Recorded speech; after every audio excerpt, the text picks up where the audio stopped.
not travel via a plane. So you do the math. These Pios are tired. About to begin a 5-game set versus Spearfish right here at Oregon Trail Park. Coming off of a 10-day road trip where they went 3-5. 2-2. Fouled off.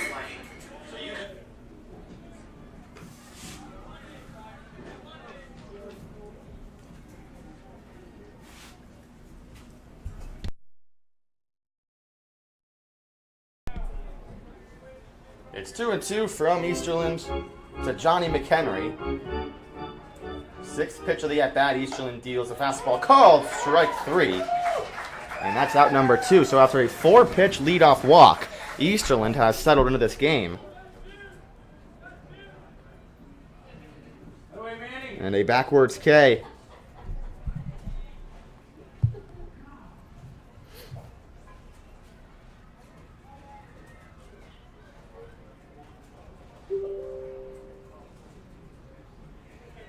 And steps the cleanup hitter, Nicky Winterstein. The left fielder for the University of Toledo, number 25, Nicky Winterstein. Senior from Columbia, South Carolina, spends his time at University of Toledo. Hunter takes off towards second, pitches outside. Weisner's throw down to second is in time, got him. Declan Weisner, welcome back to the catching position as he guns down Gabe Springer to end the inning. So after a 4-pitch walk to get the game started, Jackson Easterland faces the minimum in the top of the first. Nothing across, no hits, no one left on. It's nothing. After a half an inning on KNEB. Introduces us to the next Nebraska.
Welcome back to some Pios baseball on KNEB. Glad you're with us this evening. Here's a lineup for the Pios tonight against Connor Jones. We'll talk about him in just a second. Eric Smelko is going to lead off. Jace Jeremiah, second in the league in runs batted in, leads the Pios in batting average. Is going to hit second. Alex Zerfus in the 3-hole. Cleaning up is Declan Weisner, who just gunned down Gabe Springer trying to steal second. Behind him, 5'6'7" Callahan, Shane Jameson, and Tyler Mead. And then rounding out the lineup is Stevie Hom and Antonio Nunez, LT. So Smelko will dig in, and Connor Jones, a 6'2" sophomore from Capital University out of Circleville, Ohio. The big righty on the mound for Spearfish tonight. He's got some good stuff, but he got mustered around a little bit twice against the league-leading Fremont Moo, the league's best offense. And his first pitch to Smelko is down, and we're underway in the bottom of the first. Nothing. A leadoff walk in the top of the first was caught stealing Gabe Springer to end the inning, so Easterland faces the minimum. 1-0 to Smelko. And the next pitch is a changeup that's inside, 2-0. So Connor Jones, 8 earned runs in 4 innings on June 30th in Fremont, and then 4 earned runs in 4 innings on June 8th against Fremont. And quickly 2-0 to the switch-hitting Smelko from the left side, who fouls it right back. Just missed it. And 2-1.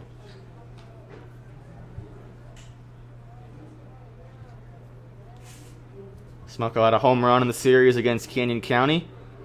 Pios were trailing 3 in the 9th. He had a 2-run home run, and the game ended the next at-bat, 2-1. It's in the dirt. And Smelko way ahead, 3-1.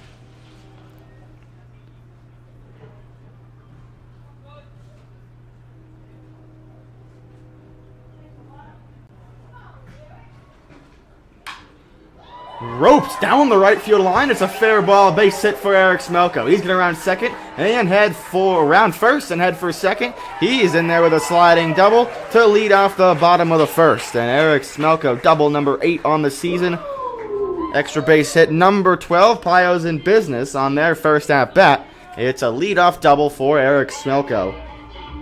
Not wasting any time, not looking for a walk, getting the pitch he wanted to set the table for the RBI King, Jace Jeremiah, a .380 hitter in 34 games, leads the team in games played, at-bats, hits, doubles, of course runs batted in as well as stolen bases.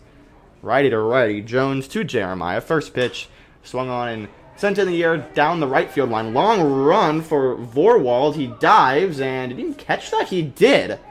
Right up against the right field line, tagging is Smelko. So Jeremiah moves him over. That ball was bound to be foul. And just kept slicing. And Trey Vorwald in right field ran a long ways to get that one. So at number 1, Zerfus now steps in. The defense behind Connor Jones, Winterstein, Hoyer, Vorwald in the outfield, Springer, McHenry, Bachman, and Gaither. The DH. Gaither's at first base, and the DH is Bailey Bordas. First pitch to Alex Zerfus is swung on and sent on the ground through. It's a base hit for Alex Zerfus. Pios strike first. It's 1-0, and an RBI single for Alex Zerfus. He drives in his good buddy Smelko, and Pios are on the board.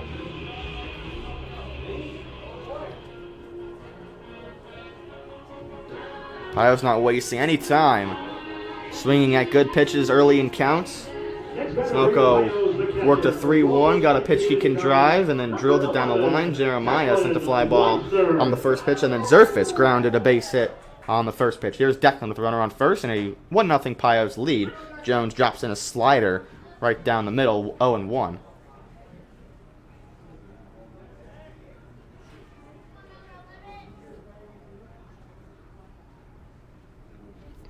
No balls and a strike. Pitch to Declan. He swings at a breaking ball and pulls it on the ground foul. Declan was pulled from Monday's game with an injury and got Tuesday off and back in the lineup tonight. Pios only have 2 catchers. It's Declan and Connor Dowdy.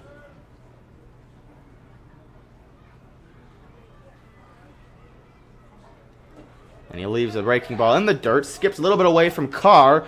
Zerfus trying to take second. He does. Throw was away from second base. As Declan leaves a slider away, it skipped just past Davis Carr, who made a nice throw down to second.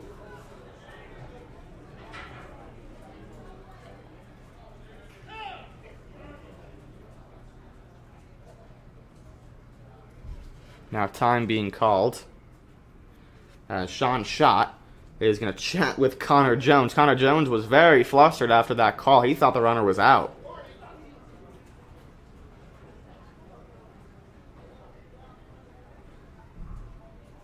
Runner on second for Declan, just one away. Pios out to a 1-0 lead. 2 hits early in this inning, a double for Smelko and a seeing eye single for Zerfus. The 1-2 to Weisner is fouled off his back leg, a breaking ball. As Declan fights it off and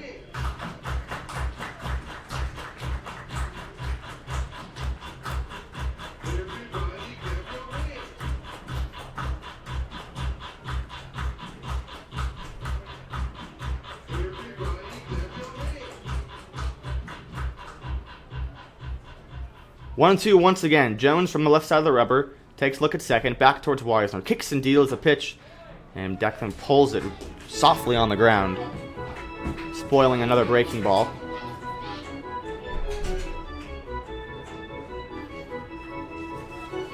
Coming back from a 10-day road trip. Of course, all those games were right here on KNEB. If you did not listen to them, if you enjoy hearing my voice, because Pios' 10 of their last 15 games will be played in this very stadium. Only 15 to go before the playoffs start. Wisner swings and misses. Good slider. Jones had him knocking on the door and finally puts Declan Wisner away with that slider and gives a little look to Ryan Callahan as, oh, it's pretty filthy. Declan frustrated with himself. He goes down swinging for out number 2.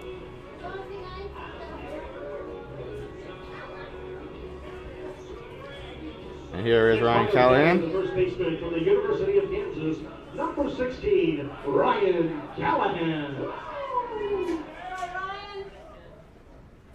Callie had a nice road trip. Chance to double the lead. Fastball outside corner gets the call from TK Strout. 0-1 to Callie, playing first base tonight. The 295 hitter. He's knocking on the door at the elusive 300 mark. He's riding a 5-game hitting streak. He got hit in every game he played on the road trip. And that fastball runs inside down low, and it hits Ryan Callahan. So he'll take first. 8th time Callie's been hit by a pitch this season.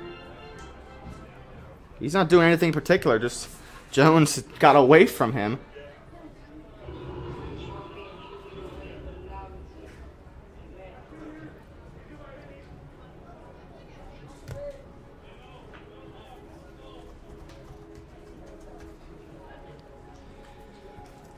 Here is Shane Jamieson. Talk about homecoming, my mistake, and this is his home debut. Had a couple hits on the road trip, and the first pitch to him is a slider down low in the dirt from Jones, 1-0. Callahan on first, Zerfus on second, 1-0 Pios lead.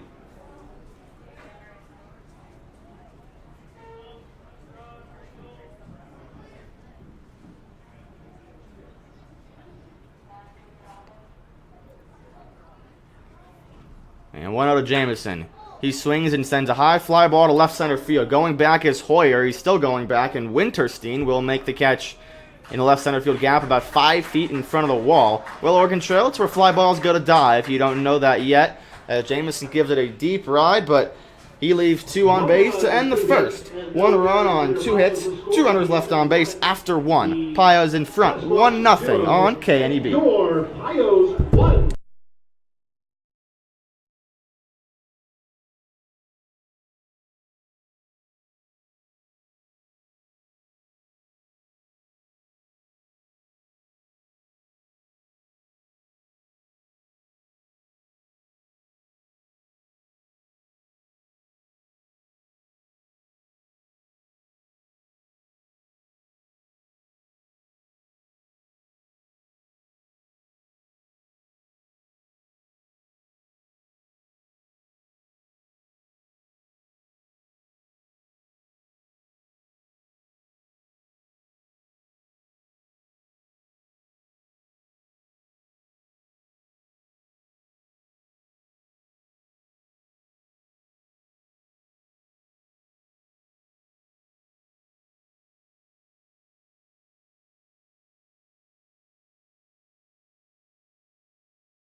Top of the second, 4, 5, 6. Due up for Spearfish. Jake Circus with you this evening. It's a 1-0 Pios lead. Eric Smoko led off with a double and then came around to score on a Zerfus seeing eye single. So Winterstein goes back to the plate and slashes one foul. And 0-1. Easterland ended up facing the minimum, which is very rare after a 4-pitch leadoff walk. A pop-up for out number 1, a backwards K for out number 2, and a caught stealing with Winterstein at the plate. Easterland drops in a slider for strike 2, and he's going to work ahead 0-2 against the left fielder, lefty hitting Nicky Winterstein. And Easterland kicks and deals another slider that's hitting the air towards right center field. Smelko's giving it chase. Long run. He can't get to it. It's going to fall in front of him and one-hop the wall. And that's going to be a leadoff double for Winterstein as that ball kept carrying out towards right field. Smelko got a little bit of a late jump. And the Spearfish answer right back with a leadoff double of their own.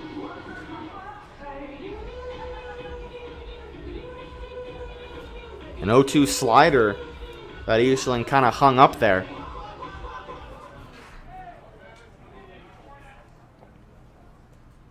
Next batter, the designated hitter from CSU Dominguez Hills, number 17, Bailey Bordas. So Bordas, the DH, swings and fouls it off. First pitch from Easterland, 0-1.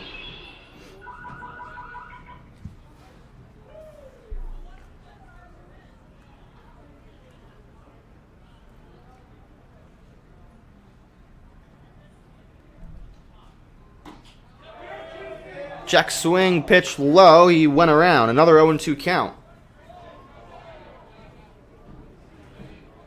Bordas this season, 13 for 65, a 200 average on the dot, but on a 6-game hitting streak.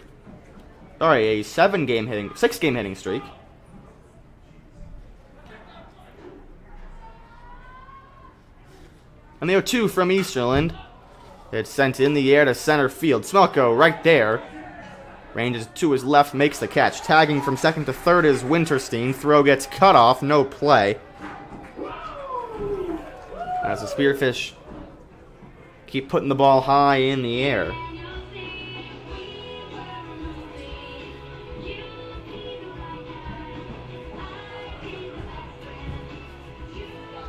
Here's Bryson Hoyer, the center fielder.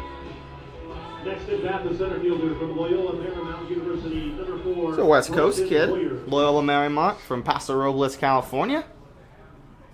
And first pitch from Easterland is away with the heater, 1-0, just off the plate.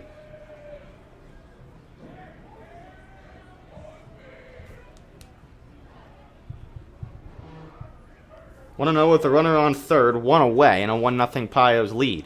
Here is a pitch from Easterland. It's lined foul right back behind the plate. So 1-1. Easterland really not enough innings for his stats to really stabilize, so we really don't have a judge on his performance just yet. He tries the off speed and misses away, 2-1. Winterstein on third after the leadoff double and moved to third via the sac fly from Bailey Bordas. And Bryson Hoyer will look to tie this game, 2-1. Easterland from the right side of the rubber kicks and deals the pitch, fouled away.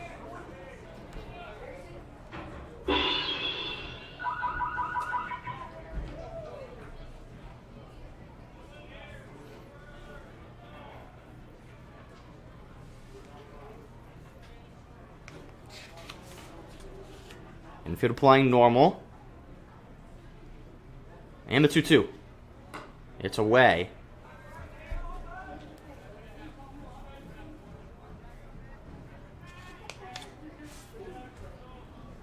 So Hoyer works the count full, and a ground ball ties the game.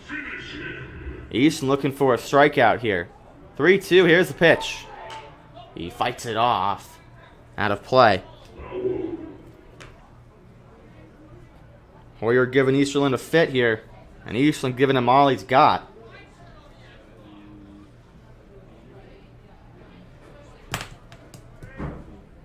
Middle infielder is now playing shaded back. The full count pitch from Easterland. Here it comes. It's another foul ball out of play. Easterland went with the fastball away there. Hoyer kind of kicked the bucket or stepped in the bucket and sent it out of play. 3-2 once again. It's softly hit on the ground to the right side. Inez charging in, throws to first, gets him in time. That scores the run. It's an RBI ground out for Bryson Hoyer after a long battle with Easterland. And he does his job by sending one on the ground to the opposite way. We talk about the infield grass here at Oregon Trail. Very, very thick. Pios coming off of a 5-game set in Caldwell where it was all turf, getting true hops, and now you never know with this infield grass at Oregon Trail. So a 4-3 with an RBI for out number 2. Bases are cleared for Damon Gaither.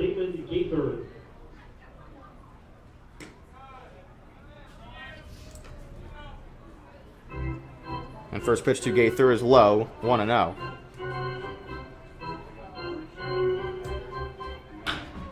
Up the middle, bouncing ball. Jeremiah fields in the hole. Over to first. In time. The throw almost pulled Callahan off of the base.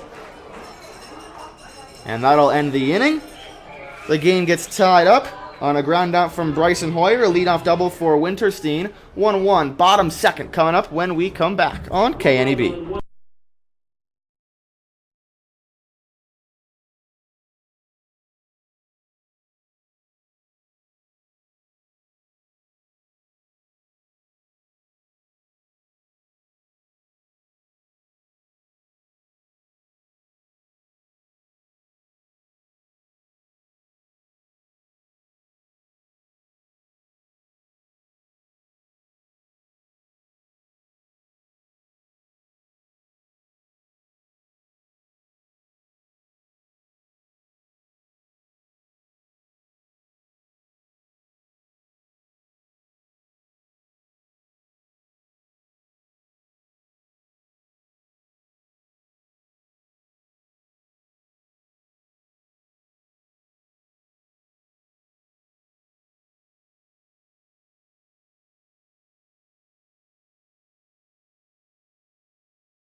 The 2-2. Swing and a miss. He challenged him down in the zone at the knees, and Bachman couldn't get down to get it. It is a strikeout for Jackson Easterland, number 2 on the night for him, and more importantly, out number 2 this inning. So the 8 and 9 hitters, Carr and Vorwald, get back-to-back hits to put both themselves in scoring position with no men out. And the back-to-back ill-productive plate appearances as Johnny McHenry fouls it off the screen, 0-1. He's the 3 hitter, struck out looking in the first.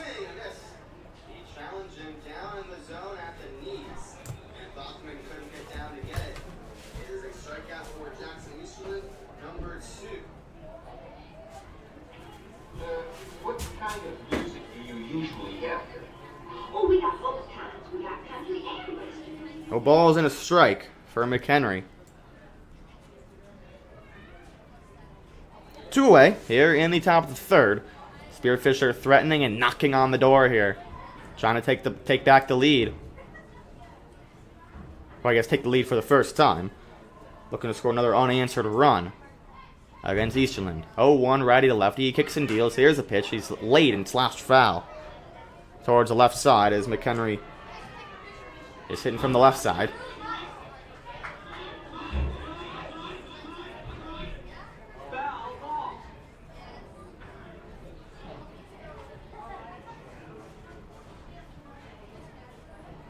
No balls and 2 strikes. Eastland a pitch away.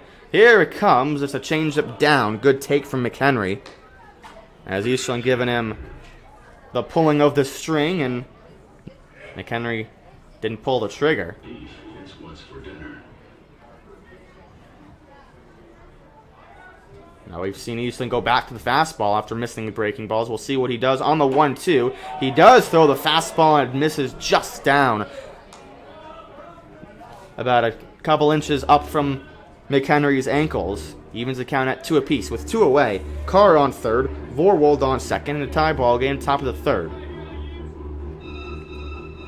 With a base open on first, Easterland deals a 2-2 to the lefty McHenry, who lines one towards left field. Meade ranges to his left and catches it at his head. Need to leap up to get that one in.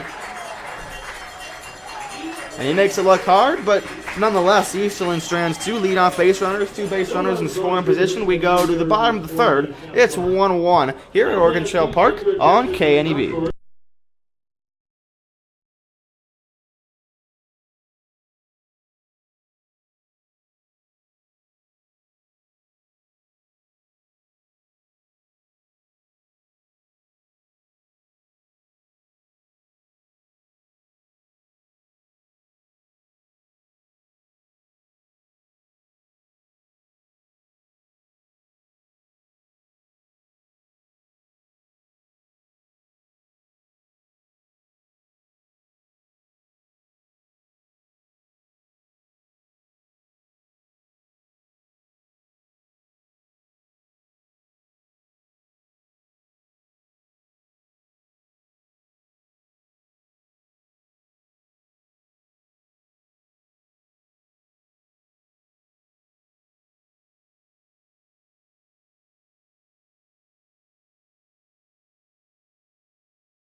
Top of the lineup due up in the bottom of the third. I'm so used to saying top of the inning when the Pios are hitting because it's just been on the road for so long. But we'll play 5 more here in Gering. Couple of days off, and then to Dickinson, North Dakota we go for 5 more, and then back here for 5 more games to end the regular season. So they'll play a lot of volume over the next 2.5 weeks. And then we'll go on the road Sunday, July 31st for Game 1 of the postseason against a TBD opponent. Pios will host Game 2 and a Game 3 if necessary of the first postseason series.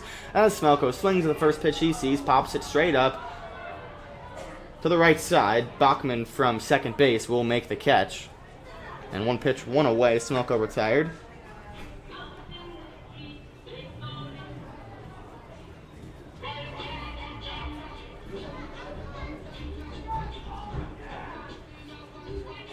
As here's Jeremiah, who slide out to right. Orwell made a really nice sliding catch up against the right field line. He squares around a bunt, pulls back. It's a slider that's dropped in just inside, 1-0.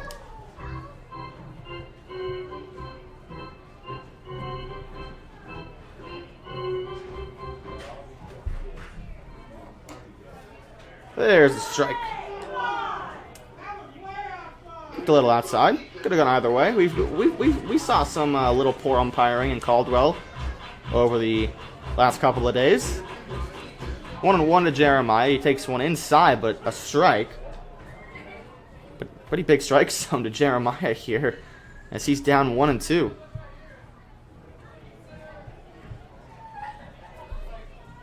And Jones works from the left side of the rubber, gets his sign. It's a 1-2 pitch. He winds and kick of the leg. Here it comes. It's a fastball away. Jeremiah lets it go, 2-2.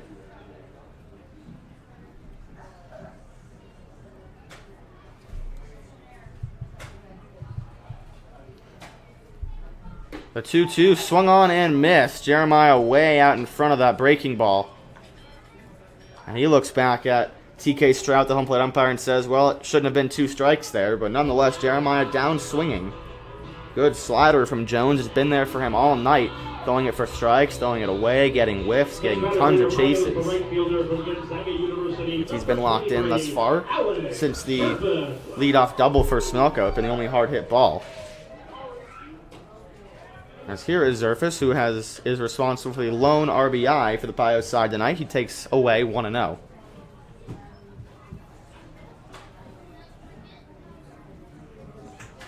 And the 1-0, it's inside and hits Alex Zerfus.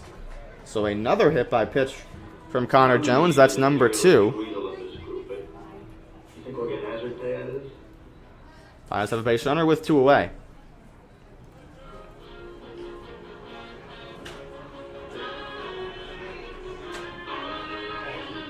So Declan looking to find himself once again. A little bit of a slump right now. I mean, not really. He's still hitting 355. Number 11, Declan Weisner. The slug has kind of disappeared from Declan's game, but he's getting on base at a really good pace. About a 400 as he takes inside 1-0. Jack is on a 7-game hitting streak. I don't know why I thought his bat was called. He's on a 7-game hitting streak. Has a hit in 10 of his last 11 games. As Jones throws over to first. 22 for 62 on the season in 16 games. 10 ribbies, just the 2 extra base hits, though. As those 2 extra base hits came in the first 3 games of his season. That one's inside. It gets away from Carr. Going to second is Zerfus. All right, it's a great place for them out there now. Let's go. So Declan looking to give the Pios the lead back with a knock with 2 away. It's been 2 out mistakes by opposing teams, which the Pios just have not been able to make them pay for. That's why they've been on the wrong side of so many of these close games over the course of that road trip. They got walked off twice, lost by a run 4 times in the last 5 days. Fastball inside, misses. Brushes Declan off. He's ahead 3-0.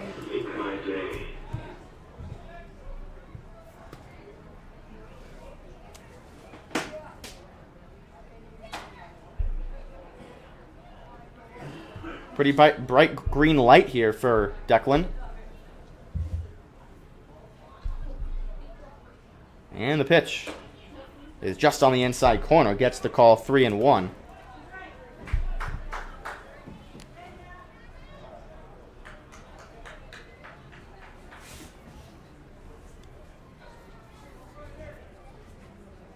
Even bigger green light here. Zerf is still on second, 2 away. Jones from the left side of the rubber, 3-1 count. Takes a look at second, back towards the plate, delivers it, swing and a miss. Way out in front. Same pitch that fooled him for the strikeout back in the first. That sweeping slider with some really nice break to it. So Declan, count full now, 3-2.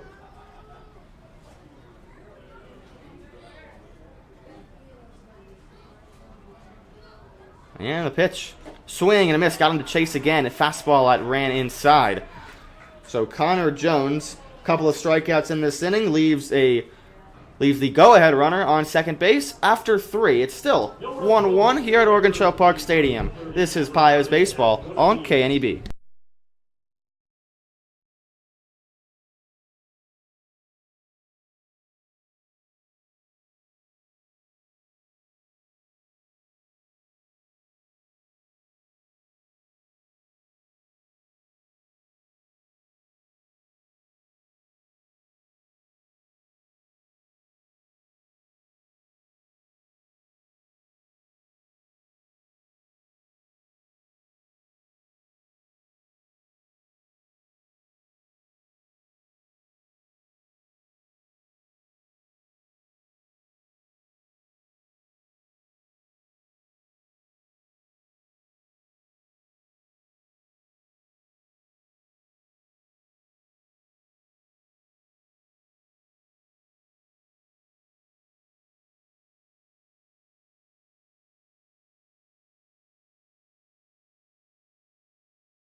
Top of the 4th here at Oregon Trail Park Stadium. Jake Circus with you this evening as it's a 1-1 ball game. Nicky Winterstein, Bailey Bordas, and Bryson Hoyer, 4, 5, 6, due up in this half inning against Jackson Easterland, who has really settled down. He stranded 2 leadoff base runners back in the 3rd. Dealing with 2 strikeouts, 1 walk came on the leadoff man, and has stranded some runners, and is currently tied, 1-1. Spearfish with 3 hits, Pios with 2. First pitch, swing and a miss. Right by Winterstein, good slider that ran inside.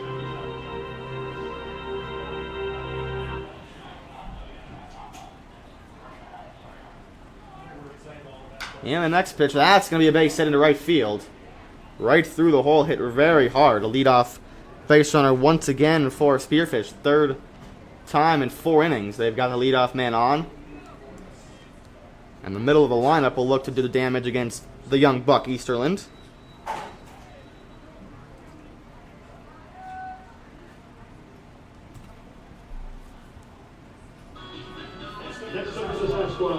So Bordas, who flied out to Smelko in the 2nd. Righty to righty, Easterland takes a look at first, back towards the plate. First pitch is a strike. Good fastball from Jackson. 4th hit of the night for the Spearfish. Just 1 run in the 2nd for them. 1 run in the 1st for the Pioneers. That's where we're at, 1-1. And next offering incoming. Swing and a miss. Pop of the glove and a loud fastball from Easterland. Blew it right by Bordas. Winterstein on first, no 1 out, top of the 4th, 1-1 ball game. First game of 5 between these 2 teams. Over the course of the next couple of days, runner takes off. It's pulled in the air foul. A high breaking ball that Easterland definitely missed on. And Bordas luckily out in front, as Winterstein was taken off. Got a good jump off first. But he'll go back. 0-2 count.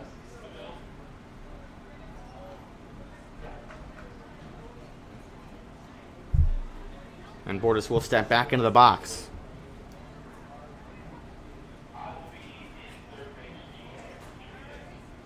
Oh, and 2. And the pitch. Line foul. That was the pitch that Eastland definitely wanted to produce with. Fastball outside. Looking for a ground ball. The execution's been fine for Jackson. He stranded runners when he's needed to. 2 strikeouts, just 1 walk. And the 0-2. His fastball away. Taken for ball 1. 35 strikes, 18 balls for Eastland through 3 innings. He's now pitching into the 4th in a 1-1 game. And the 1-2 runner takes off again. Swing and a miss. That's a strikeout. Throw down to second. Just not in time. As Nanez, the second baseman, applied the tag to the neck area of the runner Winterstein, and he got that front hand in there. So a stolen base, but a strikeout for Bordas. Strikeout number 3 for Eastland on the night. And at number 1 here in the top of the 4th. That moves it to Bryson Hoyer, the center fielder, 0 for 1. 13 for 66 on the season. That's a clip below the Mendoza line.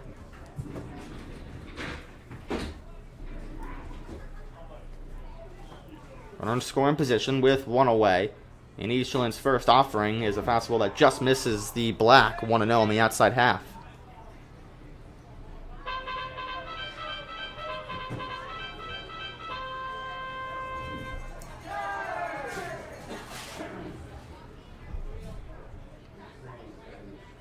Want to know from Easterland. There's a strike.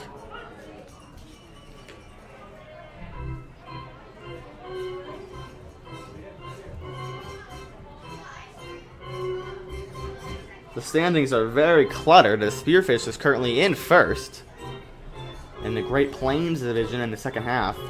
Winner of that division will face Badlands in the playoff series. Western Nebraska currently 4-7 in the second half. That's last place in the Nebraska Land Division. There's a foul ball right off the screen behind the plate. And Eastland a 1-2 count against Hoyer.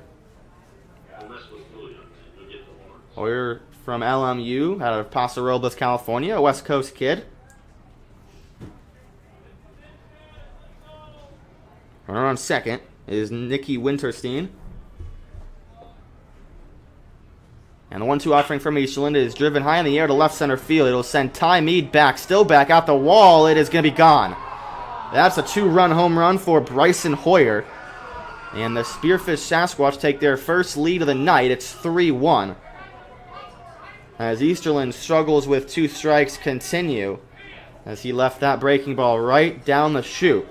And Hoyer made him pay.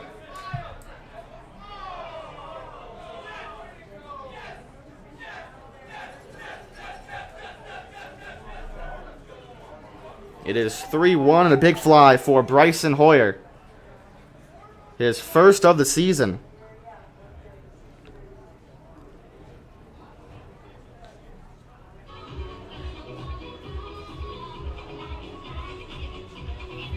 As Pios will work from behind. 3-1 ball game. Bases are cleared for Damon Gaither and 1 away. That was hit number 5 of the night for Spearfish. Easterland's first pitch to the righty is down with the fastball, 1-0.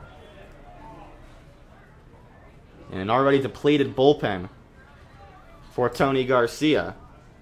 As the first one out of the pen is expected to be the new Pio, Hunter McCollum from Western Nebraska Community College. Just picked him up a couple days ago. Fastball away is off, 2-0. And this is the area where Tony just needs his guys to just buckle down and weather the storm. Because there's just not a lot of options. 2-1. There's a swing and a miss. Good fastball from Easterland. Had some nice tail to the inside half. And kind of the opposite was happening is when every time the Pios were knocking on the door, they had a double play, a caught stealing. There's another swing and a miss. Or foul tip. And Declan Weisner is once again down in pain after taking the foul tip. And if that's in the same spot as the other night,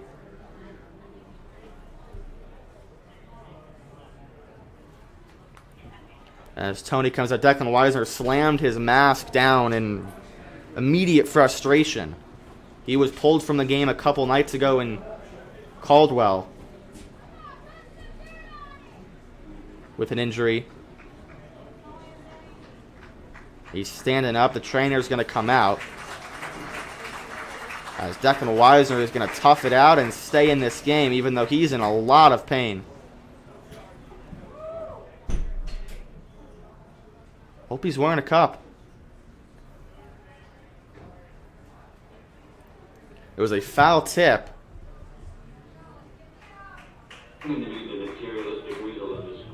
Catching is very gruesome.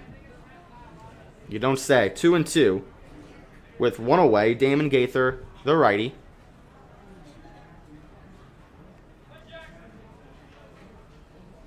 And the 2-2. On the ground foul. Eastland went with the fastball.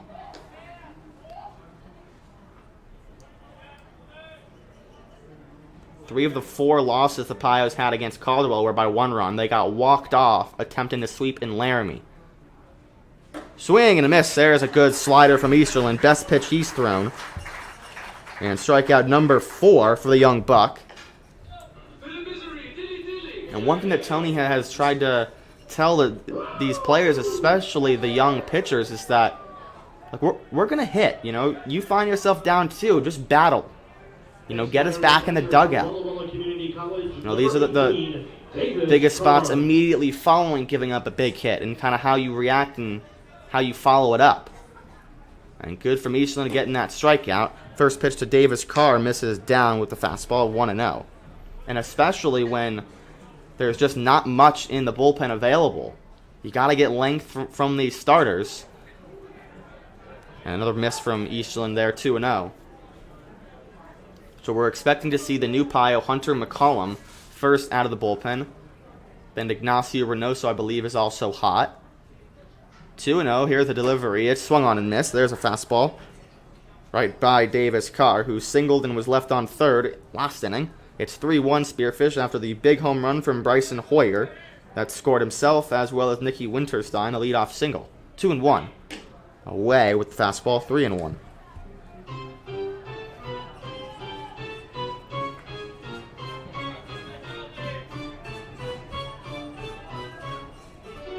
Eastland winds. The 3-1 is down. That's a walk. So Carr works the walk. He's on board for the second time tonight. And a 2-out base runner for the 9-hitter Trey Vorwald.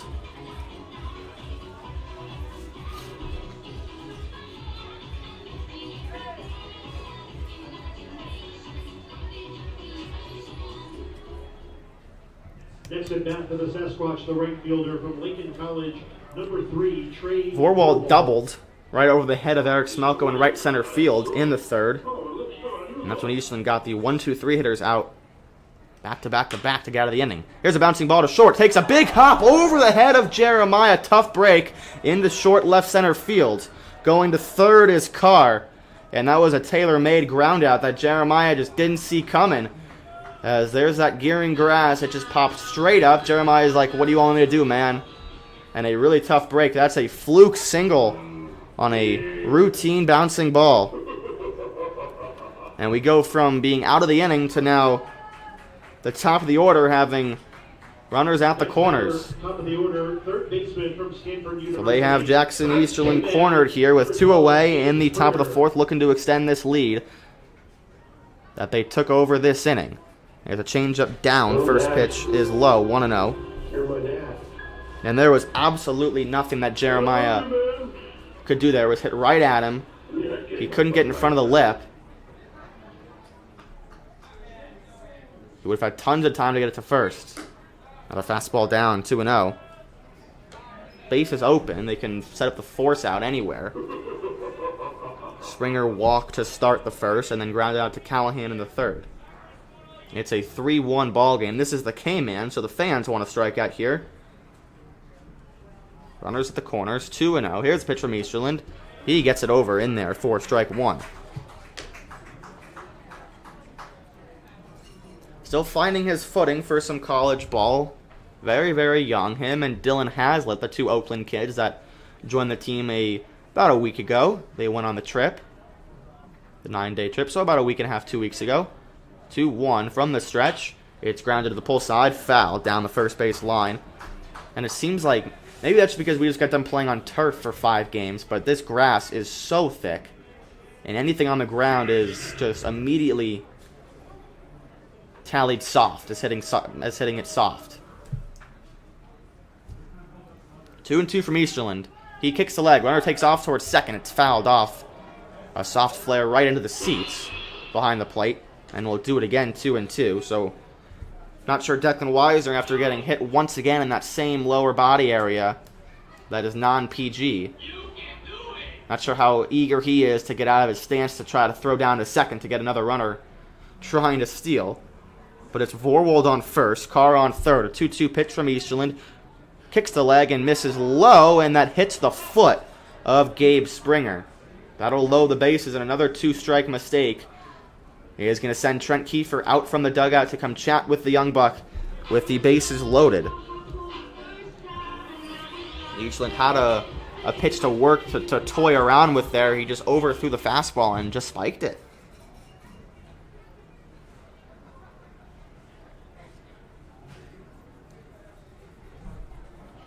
A Sasquatch on every bag. Carr on third after the 2, and this all has been with 2 outs. As the Hoyer home run cleared the bases, Gaither struck out, and then Carr, the 8-hitter, walked, 2-out walk, and then Vorwald singled off the bat hop over the head of Jeremiah, and then a hit by pitch with 2 strikes. So Easterland these are the breaks that just haven't gone the Pios' way, and this is when opposing teams really smack them in the mouth.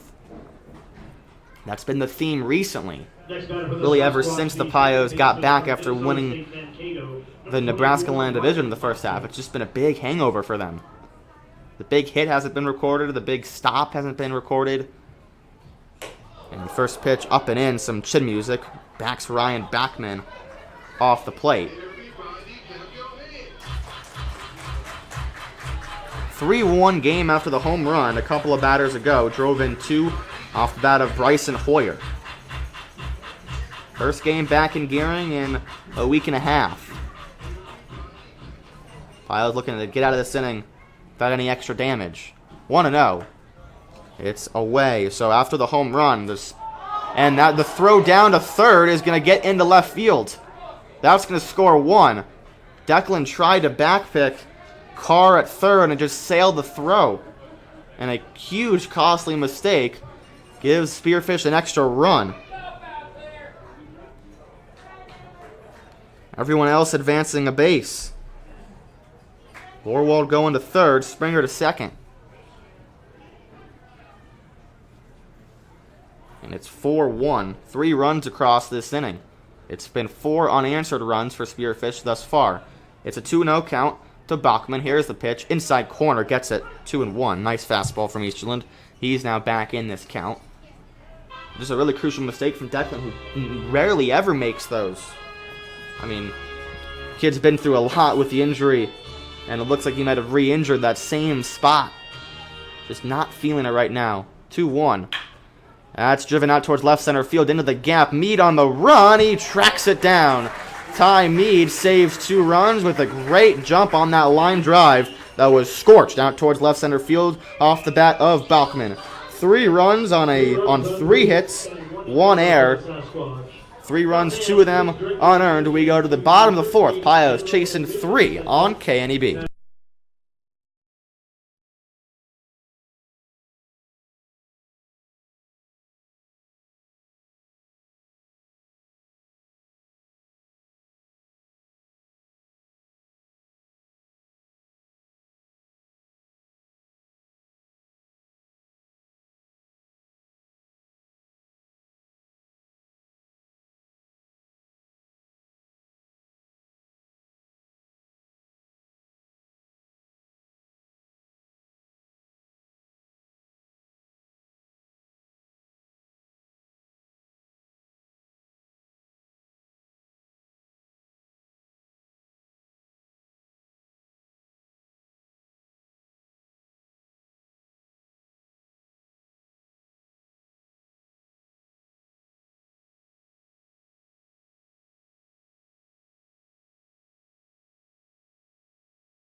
So we'll see if the Pios bats can answer. The 3 spot that was put up by Spearfish in the top of the 4th. 2 earned runs, an unearned run. It was the home run from Bryson Hoyer, his first of the year off Easterland.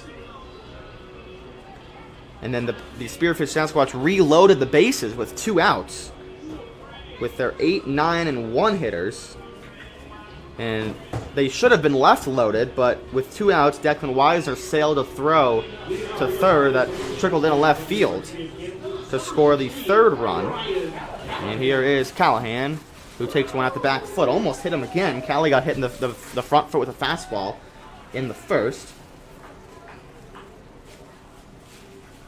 4 base runners through 3 innings for the Pios, just 1 run. Came back in the 1st.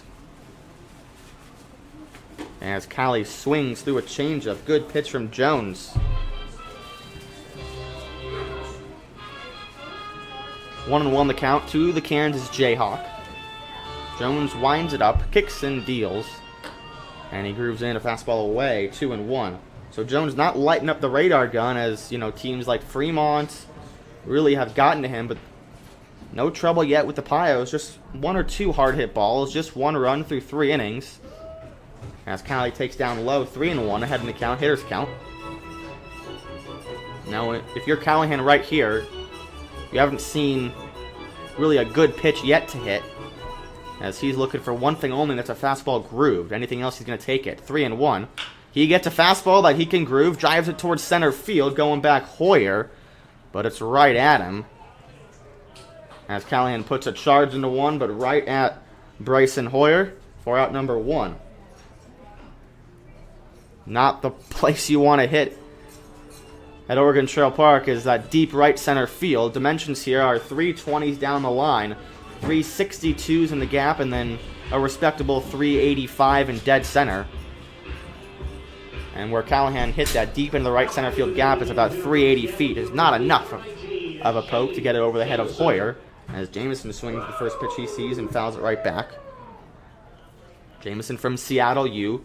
Former teammates at Seattle U with Jason Luke, former JUCO teammates with Mikey Callia, so he's a familiar face for Callia and Jay Lou. 0-1, and it's away, 1-1. Jameson wasn't playing summer ball and then got the call from Mikey because an injury to Bryce Allman gave the Pios a pretty big hole with the utility and, you know, corner infielder, corner outfielder. There's a slider dropped in there, 1-2. There's been a lot of in and out in terms of player personnel for the Pios over the last 2 weeks. Really, after all the pitchers left, Blum, Deed, Sleeman, it's been the position players who have been dealing with it. There's a flare towards shallow center. It's dropping, but right there is Hoyer once again. With the hat falling off, he tracks it down out number 2.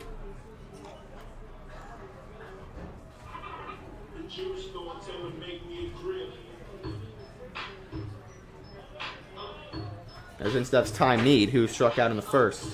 Next Pios batter, the left fielder from Gateway Community College, number 4, Tyler Mead. I was just looking to awake the bats. Righty to righty, first pitch from Jones is a slider that gets the outside corner. And when he's on with that pitch, he can throw it whenever he wants. It's just so slow. And the next delivery is sent on the ground to the 5-6 hole left side. Springer gobbles, gets it to first. It's in time. A 1-2-3 inning for Connor Jones. We're through 4. The Sasquatch have scored 4 unanswered, and it's 4-1 in favor of Spearfish after 4 innings. We'll be right back on KNEB.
Let's start the 5th inning here at Oregon Trail. It's 4-1. Spearfish have scored 4 unanswered. The shortstop. 1 in the 2nd, 3 back in the 4th. Easterland's first pitch to McHenry is in there for strike 1 on the upper and outer half of the strike zone. Problem with Easterland as far as he's been getting ahead, but has made some mistakes with 2 strikes, as there's a fastball way too outside. But really all Tony wants is just a chance as we get deeper into this game, which Easterland is trying to give him. And if he were to complete 5, maybe 6 innings with 4 or 5 runs, that's definitely a good enough start to keep his team in this game. 1-1. High fly ball, left field. Meade will range back a couple of steps and wait for it to come down out number 1. McHenry was the only Sasquatch hitter to not come to the plate in the top of the 4th. 3 runs scored, 3 hits, an unearned run with 2 outs after the sailed throw from Declan, who's still behind the plate, which is a good sign. The left fielder from the University of Toledo, number 25, Nicky Winterstein.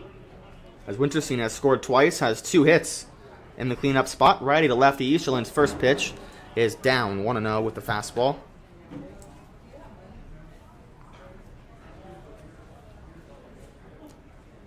Obviously, the 2-strike mistake to Hoyer was the home run, as there's a strike. Another 2-strike mistake with the hit by pitch. Obviously, that runner was left on base. And then a 2-strike double off this man, Winterstein, I believe it is. I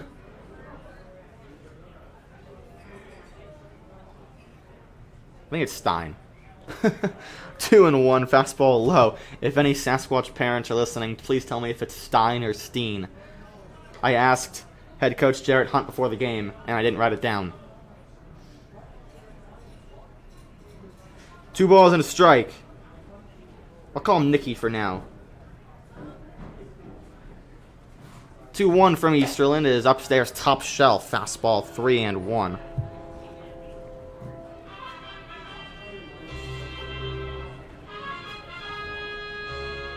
Quickly working, goes right back to it. Fastball just away. That's a walk from Winterstein.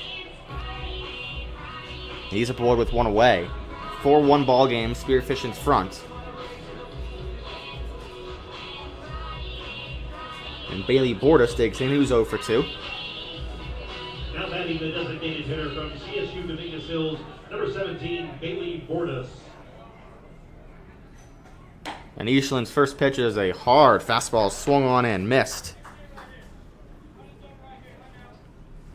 53 or 54 strikes now to just 35 balls. That pitch count is certainly getting up there. And Eastland misses away, 1-1. But the strike to ball ratio is fine. He's just throwing a lot of pitches. 6 hits, 3 walks, and that'll do it. 1-1. Easterland kicks and deals.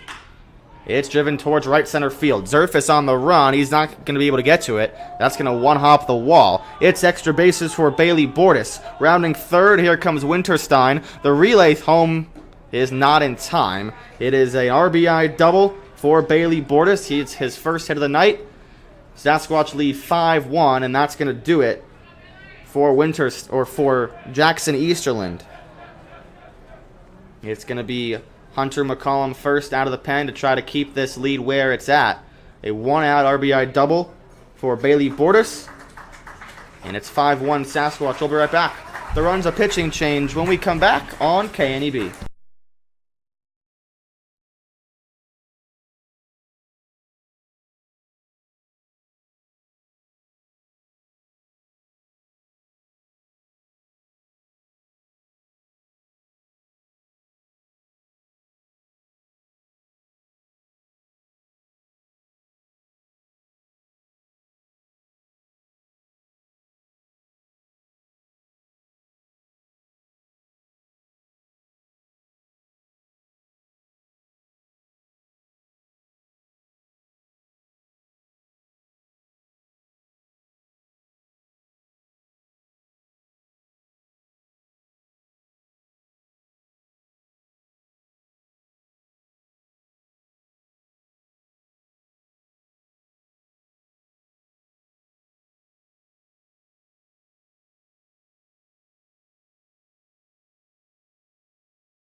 So Tony turns to the new Pio, the local Scottsbluff product. Another young buck, Hunter McCollum from Western Nebraska Community College. Went to Scottsbluff High School, is from Scottsbluff, Nebraska. 5'11", 180, just finished his freshman season at WNCC. Teammates with Adrian Short, with Brian Bruxford. As he's finishing up his warm-ups, he'll deal with runner on second in a 5-1 ball game. Sasquash are up to 7 hits. Easterland's final line right now, don't close the book quite yet. 4 and a third, 7 hits, 5 runs, 4 earned, but put that in pencil, not pen, because Bailey Bordas on second belongs to Easterland. Easterland walked 3 and struck out 4. 55 strikes, 36 balls. As Tony is not going to let him face Hoyer, who hit the home run. Also has an RBI ground out, so he's 1 for 2 with 3 ribbies in the big home run towards left center field. It's 5-1 Sasquatch, and Hunter McCollum now in this game. First pitch to Hoyer, is in there for strike 1. He's got a live fastball.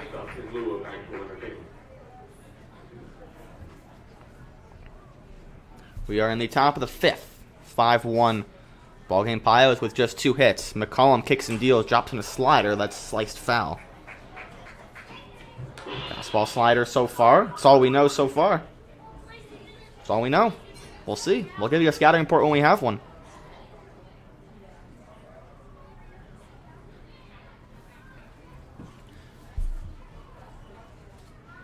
Oh, 0-2.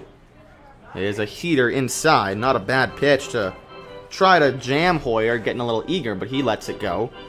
That'll set up a slider potentially, and McCollum is a product of all the injuries and the fatigue from the Pios bullpen. The 1-2 is a slider grounded up the middle softly. Jeremiah will field. Quick throw over to first in time as Jeremiah makes a really nice play. That was dribbled right over the mound, and the grass really slowed it down. He took a kind of a tough hop, absorbed it into his chest, and quick turn, quick fire to first. Gets 2 outs, and Bordas over to third.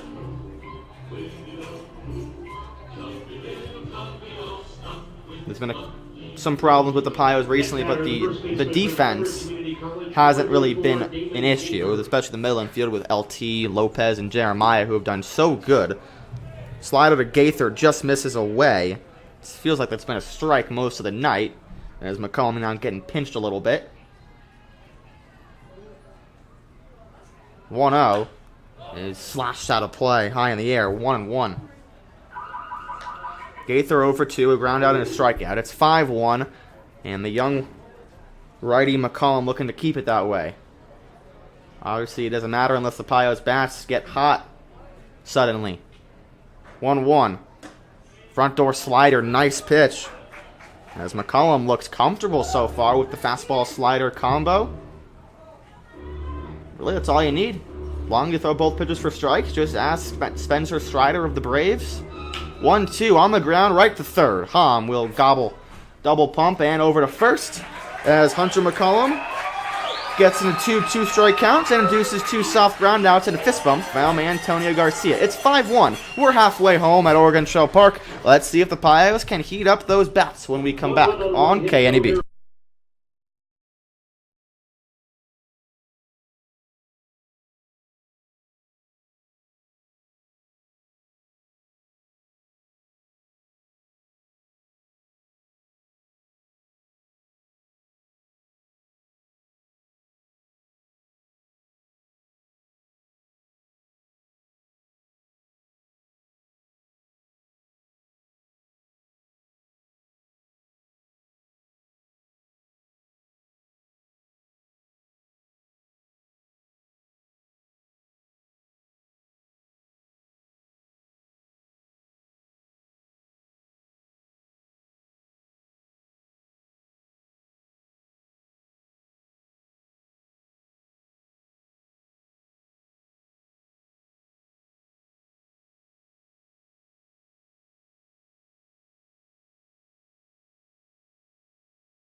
8-9-1 due up for the Pioneers in the bottom of the 5th. It's 5-1.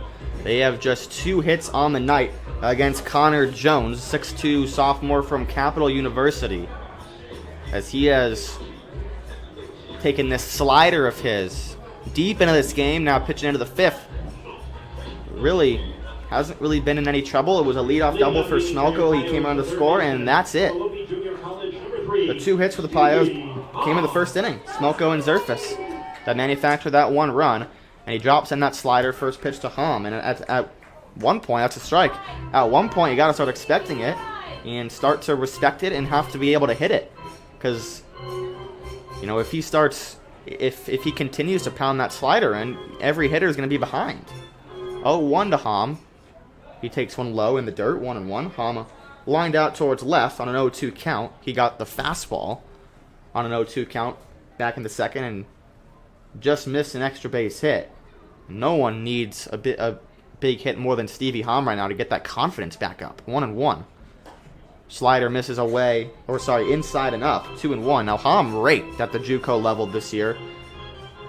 Hit over 300 at Ohlone Junior College with a 400 OBP and a slugging percentage deep into the 5s, into the 500s.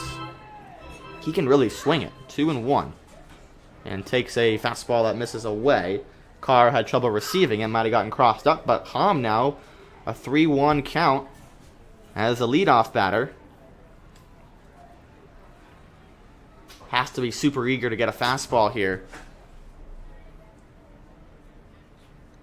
Pios chasing 4. Still into the bottom of the 5th. Halfway through this game. The 3-1 to Stevie Hom is roped down the line but foul. Put a really good swing on it, but just out in front. Kind of had to go after it a little bit. It was a little inside, but certainly a good pitch he can turn on, and he certainly did, and just missed it foul, so the count runs full. And again, Connor Jones still has to come into the zone here. You don't want to walk a leadoff batter, so Hom looking for one once again. As he'll step out.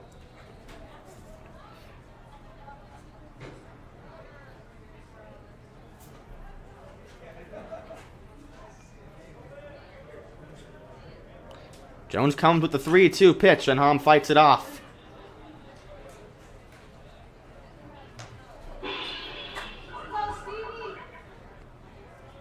That foul ball brought to you by Extreme Death. Stevie, one of many California kids on this Pios team. Another one on deck, another one in the hole, and another one after that.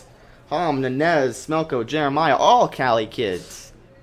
Here's a 3-2. Swing and a miss. Good slider. That got Hom to chase. It's been dominant all night.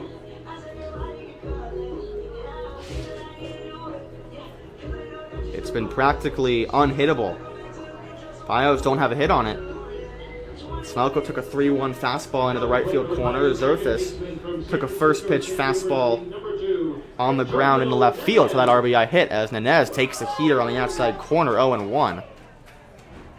Someone's got to get it started. We say all the time how hitting is contagious, how slumping is contagious. That's certainly stone cold right now. 0-1. Nanez grounds it foul to the pull side. And he's deep in the count, 0-2. Just 3 runs last night for the Pioneers. Only 2 of them were earned. One of them was kind of gifted to them. They did score 6 the night before. They've gotten off to good starts, have scored in the first inning a couple of times. Grounder left side. Springer sliding stop. Gets it over to first. And a nice play from Gabe Springer for out number 2. Inez rolled it over. Springer took a couple steps to his left. Had to slide to make sure it didn't go through his legs.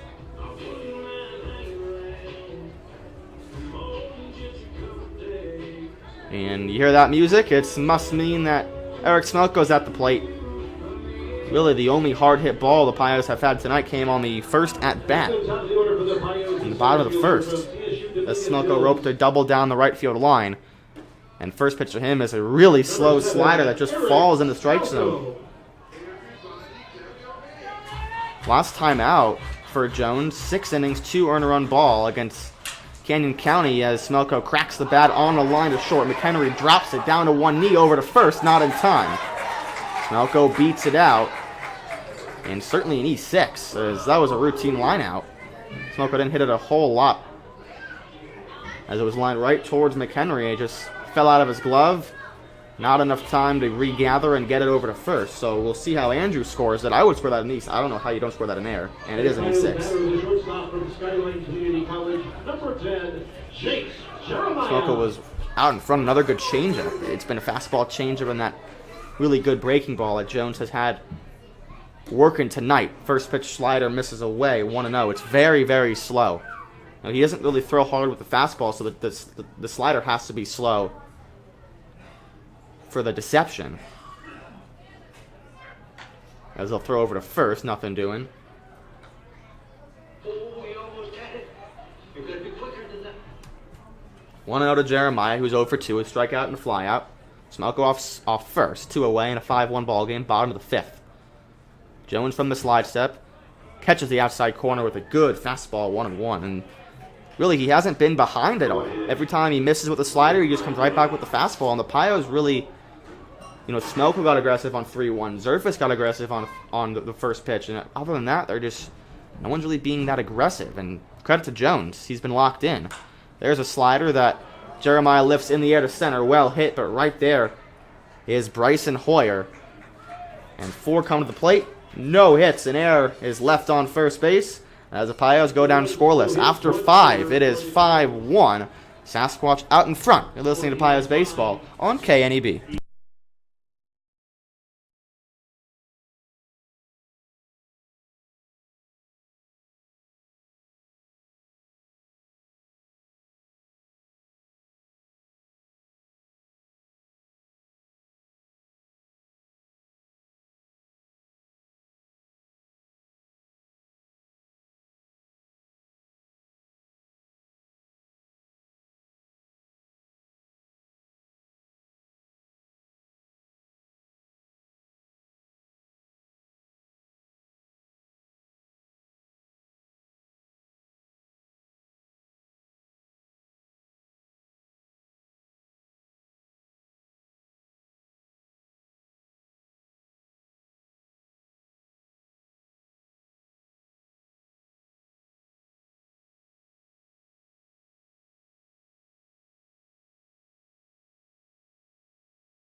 One 1-0 from McCollum to Carr. It's swing and a miss. Good fastball.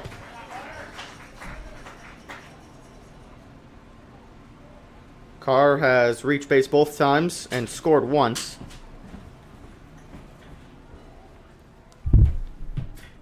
One ball, one strike. Here it comes from McCollum. It's away. So Easterland's, you can close the book. 5 runs, 4 earned. 3 walks, 4 strikeouts, 4 1/3, 7 hits. A lot of base runners. Had to work in and out of trouble a couple of times, and they slugged pretty well against him. A couple of extra base hits. There's another fastball down. It's 3-1 to the leadoff man, Davis Carr, behind the plate tonight.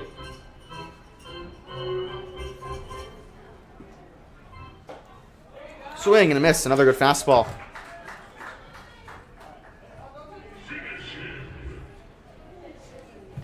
Three balls and 2 strikes to Carr. As he'll step away. 5-1 Sasquatch in front. All the 5 runs have been unanswered since the Pios scored 1 in the opening inning. 3-2, up and in. That's ball 4. Leadoff walk. As McCollum tried to climb the ladder. And ran it a little too upstairs.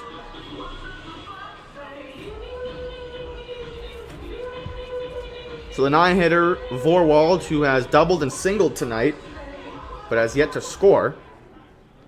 Really has been the bottom of the lineup, more towards the middle of the lineup. The Sasquatch 1 through 3 hitters are 0-4-7 with a walk and hit by pitch and 2 strikeouts. Carr in the 8-hole has walked twice and singled, and then Vorwald in the 9-hole has hit twice, has 2 hits. He's going to score on a bunt. He pushes it, comes up empty. That's going to be strike 1.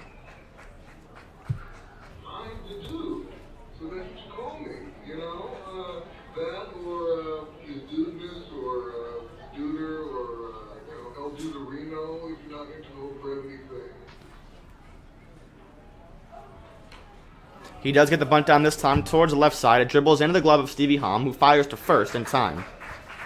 So Vorwald doing his job, and Jarrett Hunt wanting another run here, as that'll set the table for the top of the lineup with the runner in scoring position.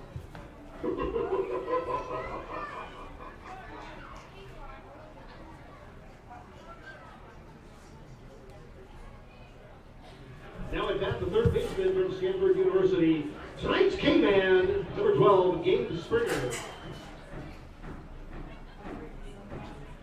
As Springer takes in the dirt, good stop from Declan. Quit drinking. Seeing the error of you. No, I just can't afford it. So 1-0 to Springer. He's 0 for 1, a walk and a hit by pitch, as well as a ground out to first. 1-0 from McCollum. He tries to run the slider, and it misses down.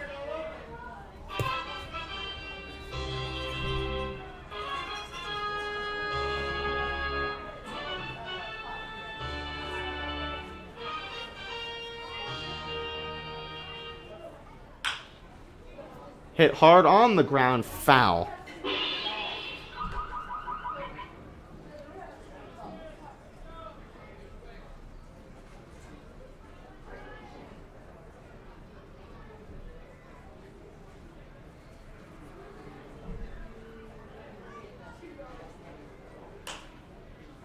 Another foul ball. Good pitch from Hunter McCollum.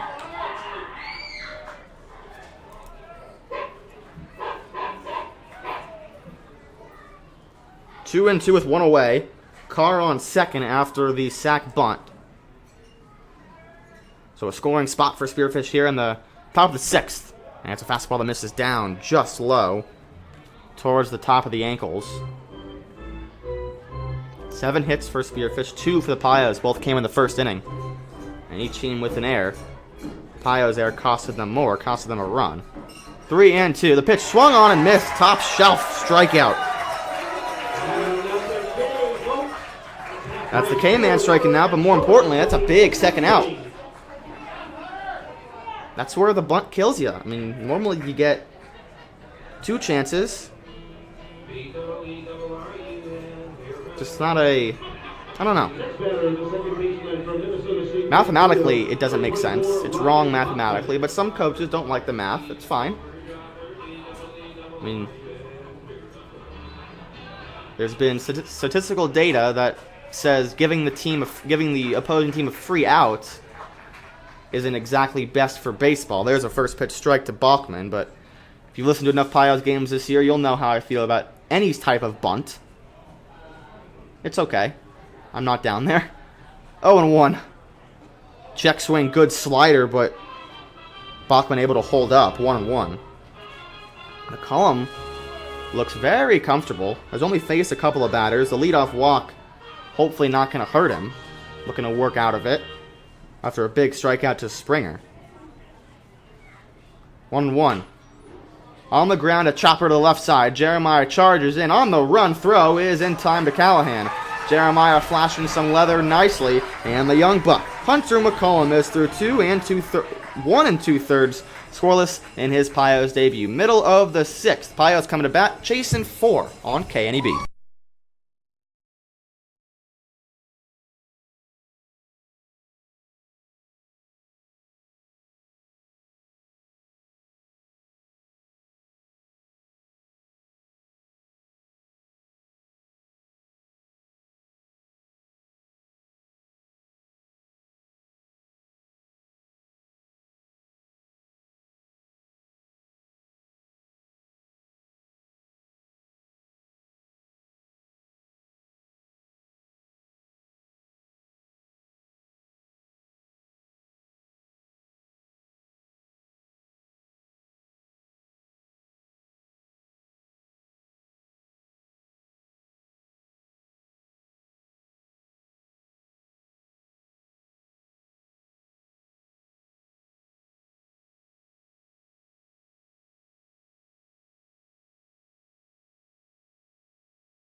Connor Jones has been dealing as the Pios look to get some base runners in the bottom of the sixth. They're trailing 5-1 just with 2 hits.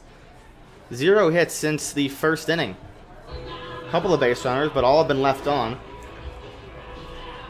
They have yet to have a runner since Smelko reached third base. Only 2 have reached second base.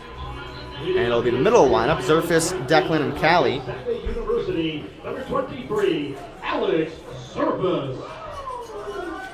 And here is the Gonzaga Bulldog, Alex Zerfis, who takes that same slider through the front door. Not a pitch you really want to swing at first pitch of an inning as a leadoff man, but really a lot of credit due to Connor Jones for consistently getting that slider in the strike zone to start counts as he deals a fastball, bottom of the zone, strike 2. He's been 2 pitching his way to up and down this Pios lineup.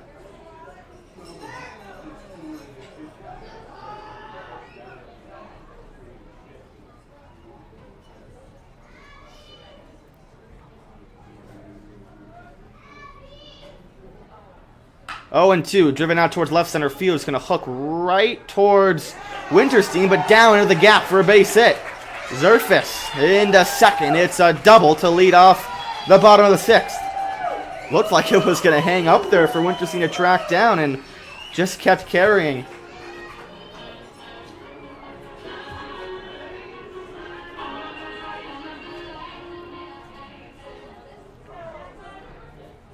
So Declan. And again, really nice 2-strike swing from Zerfis. Been having good ABs all night. His second hit. And a hard line drive into the gap in left center field.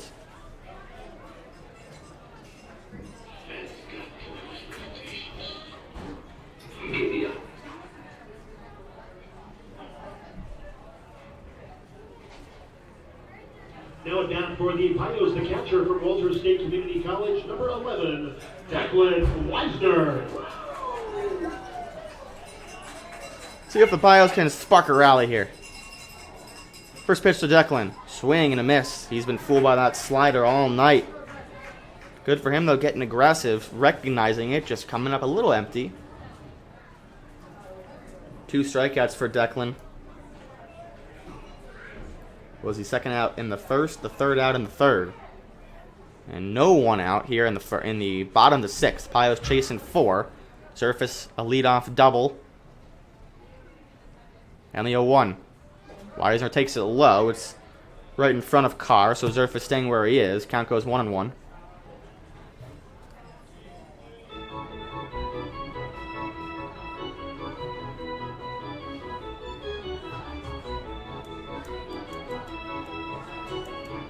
One ball, 1 strike to Declan Weisner. Zerfis on second base. No one out. Jones stretches and deals. Slider just misses through that front door. Weisner recognized it, knew it was inside. He kind of tried to lunge that front knee out there and maybe get plunked a little bit, but nothing doing. It's such a slow slider, there's so much time for it to break. So really, if you recognize it, all you have to do is just sit back, but it's tough just because how slow it is. They haven't really seen this type of pitch before this season. 2-1. Weisner takes that slider that does get through the front door and at the bottom of the zone. 2-2. He's almost thrown it more than the fastball. It's like he knows that they can't time it up. I mean, eventually you have to think he's going to make a mistake, and one of these really good hitters is going to make him pay. Like Declan or like Callahan. Here is a 2-2. Weisner leaves it low. It was another slider that broke too far outside. It's almost like that him throwing it for a strike has been more effective than him throwing it in the dirt. Now, he's gotten a good amount of chases with that slider, but really, every time he's tried to snuck it through the front door, it's either been swung and missed at or just taken for a get-me-over strike. Simply because it's really hard to recognize and really hard to stay back on. Full count to Declan Weisner. Zerfis on second. Here it comes. It's a slider that misses. That's a really good at-bat from Declan Weisner, working around a lot of tough pitches. And he knows what's up as he leaves that inside. And the Pios in business here as the pitching coach. I believe this is going to be Anthony Peterson. Can't tell if this is Hunt or Peterson. They're going to chat with Connor Jones. And I believe this is going to be it for him, as there is a reliever up in the pen for Spearfish. Long conference.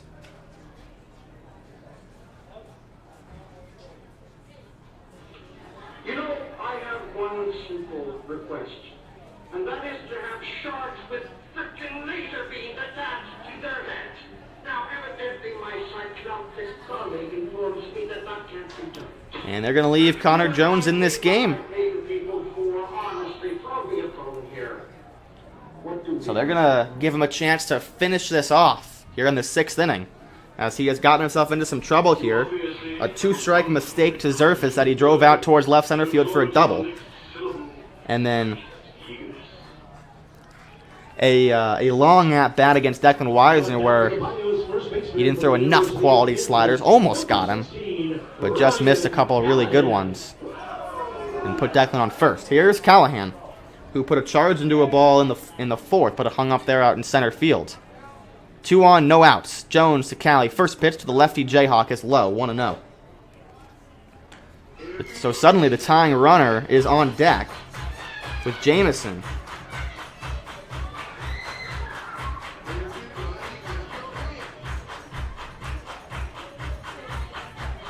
One and 0. Callie's ready to get going here. Here's a 1-0 to Callahan. And he takes a strike. Looked like it was a little upstairs.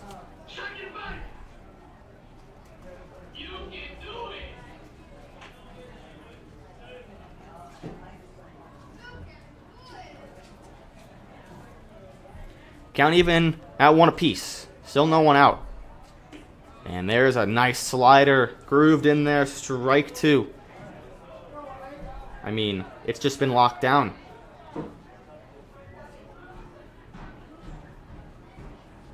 Borderline unhittable thus far.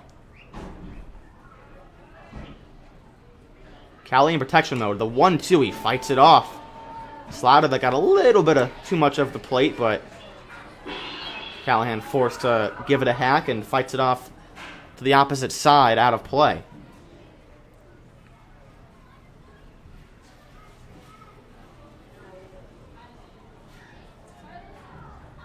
Up against the ropes here, Ryan Callahan is. Against Connor Jones, looking to finish this off. The leash cannot be much longer here for Jones, as he's pitching deeper into this game. The 1-2. Callahan, high fly ball right center field. He just missed it as he golfed it. Hoyer is right there. He makes the catch. Tagging is Alex Zerfis. Throw is not in time. And nice base running behind is Declan Weisner, who gets to second. So Hoyer tries to be aggressive, and McHenry elects to not cut it off. If that throw was cut off, they would have had Declan at second. So some aggressiveness on the base paths for the Pios puts them with both runners in scoring position. So Callahan, although he just missed that, really would have preferred a line drive there, as he kind of just scooped at it. But he gets the runners over. So Shane Jameson looking for a big spot here, a base hit. Cuts the lead in half.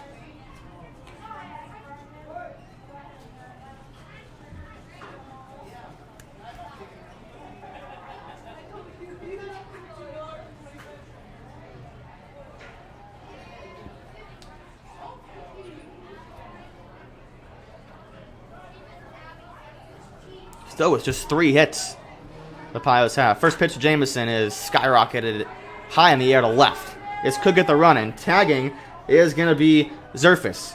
Winterstein makes the catch. Throw is way too high and over the head of the pitcher Jones, who is backing him up. So the Pios are back on the board. It's a sac fly for Shane Jameson.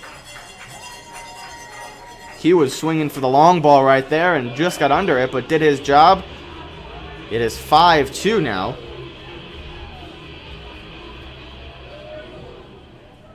That went to left field. Winterstein made the play and couldn't get the throw in time.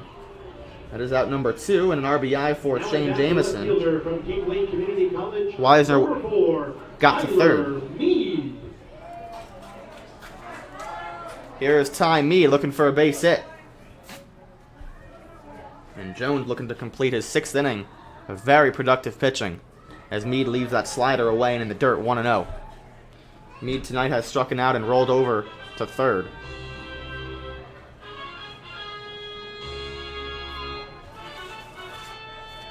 Jamison and Meade, 2 new Pios looking to break out.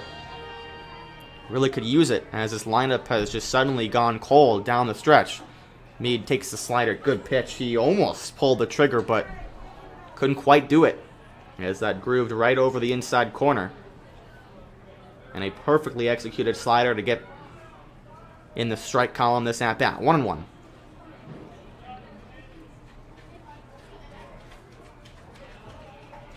Meade the hitter. Jones sets, looks at third, back towards the plate, and a little check swing nubber on the ground to the first base dugout. As Meade quickly behind 1-2.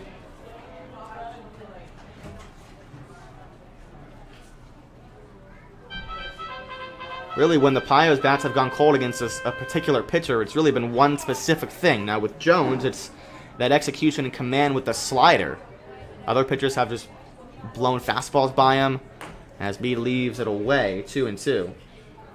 Right with the fastball. Other times, it's just a ton of strikes and lack of aggressiveness with the Pios hitters. But we've seen them kind of get shut down a couple of times this season.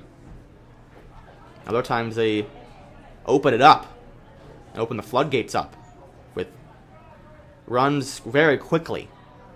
2 balls, 2 strikes, 2 outs. Pitch to Meade. It is rolled over to the left side. Gobbling up is McHenry. Long throw to first is low and gets away from Gaither and will trickle over towards the bullpen. Meade gets to second. We'll see what they score, but the Pios have cut the lead in half this inning. It's 5-3. Weisner comes around to score. As once again, the gearing infield grass coming into play and slowing that grounder down.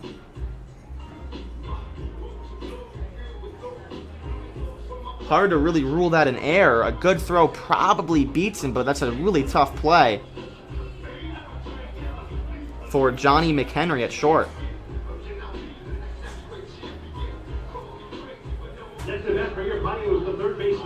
And it is an infield single, RBI for Ty Meade.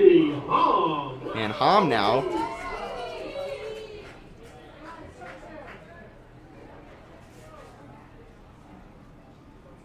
So it should be an E3 that got Meade to second if it was an infield single. Attention everyone, attention please. Now that we're all here, I officially declare Or an E6. switch to be in the on position. First pitcher's in there to Hom. 0-1. Meade on second base. 5-3 game. Pios suddenly back in this. Playing small ball with infield singles and walks. Hom waits for it and sends it back off the screen. Good slider once again. That was cornered towards the outer half.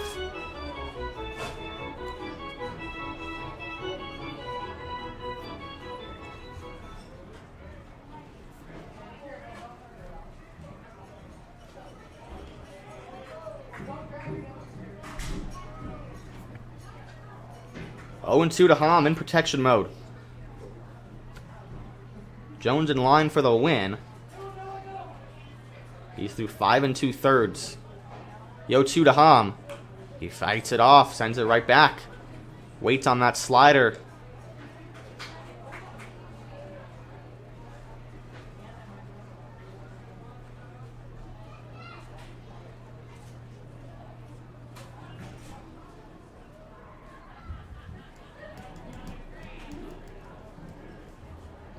One and 2. Or 0-2, my mistake. Pios still with just 4 hits. They scored 2 runs this inning. Surface and Weisner. Jones deals it. Swing and a miss. Hom down on strikes. They get 2 more. One of them's going to be unearned. As we go to the top of the 6th. Pios chasing 2. It's 5-3. Top of the 7th. Spearfish in front. 5-3 on KNEB.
Top of the 7th inning, Ignacio Reynoso comes in, so the young buck Hunter McCollum will pass it over to Ignacio, one of the team's leading bullpen arms. 15 2/3 innings pitched, 20 strikeouts, just to 6 walks.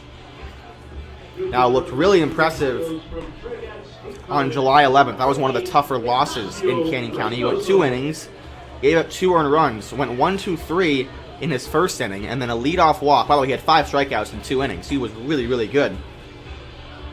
And was an inch away from giving the Pios the lead going into the 9th inning, but a 2 RBI double by, I believe it was Gabe Garrett of Canyon County.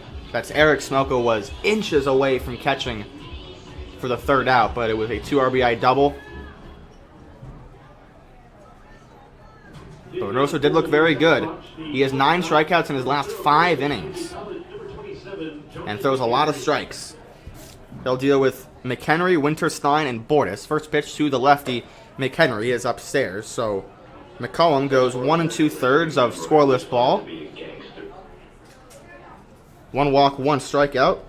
Obviously no runs. And no hits. 1-0. He is up and in, 2-0. McHenry's 0 for 3, a strikeout, and then 2 flyouts to left.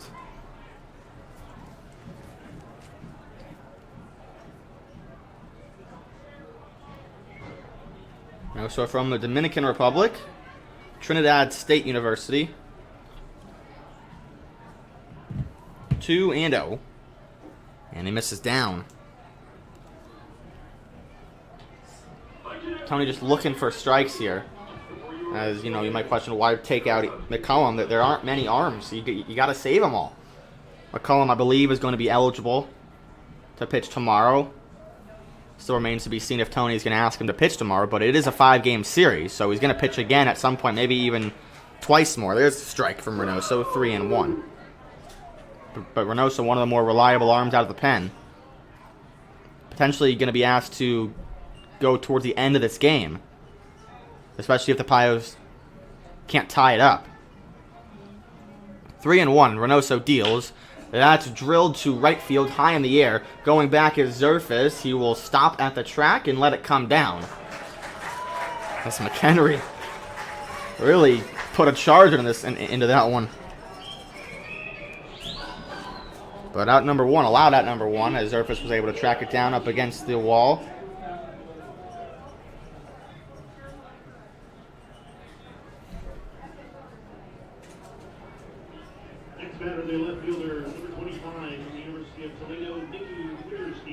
Winterstein. I don't know if it's Steen or Stein. Swing and a miss. Good pitch from Reynoso. Changeup tailing away. It's E-I-N, so it probably is Steen. He scored thrice tonight. And that was a good changeup from Reynoso. Called strike 2. Double, single, and a walk. And 3 runs scored. For the left fielder, lefty hitting Nicky Winterstein. Reynoso had 0-2.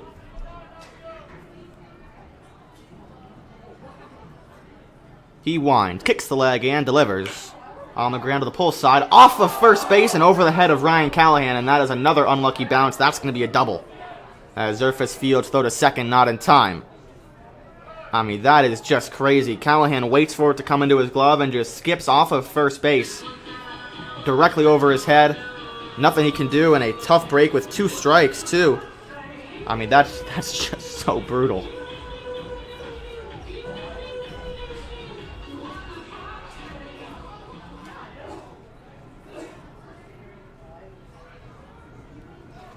Runner on second for Bailey Bordas, who has doubled, RBI'd, flown out, and struck out. Bordas, if my knowledge is right, is teammates with Eric Smelko at Cal State Dominguez Hills.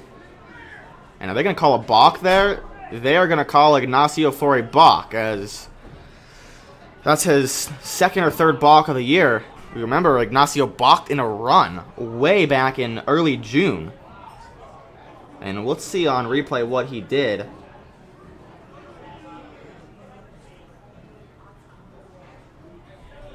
So that was a delayed balk call. So Ignacio came set and then extended his glove over his head, and they waited about 3 or 4 seconds to call that balk. Now, really, technically, it's up to the umpire's discretion of whether or not a pitcher has come set. And once you come set, you can't move anywhere else. So they're going to say Ignacio made an illegal move after already coming set, and Tony's saying, well, no, he didn't. Now, we haven't seen Ignacio do that. And what I mean to do that, he means coming set and then extending his glove over his head. He hasn't done that on previous pitches with runners on base.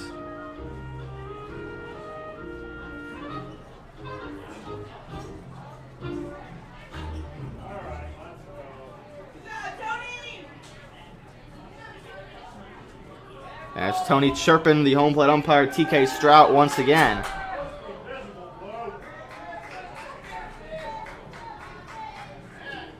And now Reynoso will go from the windup. Now the balk that Ignacio did a couple weeks ago was from the windup. With runners on base. He's in a straight steal home. Quick pitch. The tag is applied. Ignacio, he smelled that from a mile away.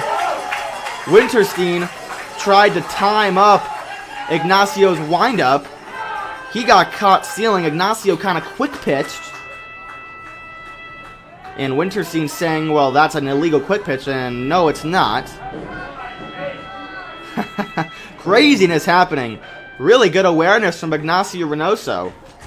As the pitch was a ball, Wisner quickly out of his stance to apply the tag. And Winterstein caught trying to steal home. And next pitch swinging is Bordas, who fouls it off. Craziness here. Obviously, Reynoso had to quicken up the windup, or else Winterstein... I mean, there's a reason he was trying to steal home. A straight steal against the windup.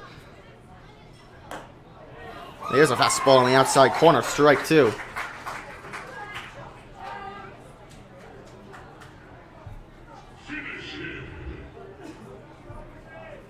Two away on 1-2 count against Bordas. A little excuse me swing fouled off. That's... Bordas was expecting a fastball. Reynoso threw a slider in on the hands, and Bordas just tried to get out of harm's way, but turned the wrong way. And I would have hit him if he just turned on it the other way. But he ended up swinging, going around and fouling it off. So 1-2 once again. Reynoso working from the windup. No one on, 2 outs, 5-3 game in the top of the 7th. Reynoso winds and kicks the leg. It's swung on and grounded off of the foot of Bailey Bordas, staying alive. Good slider from Reynoso.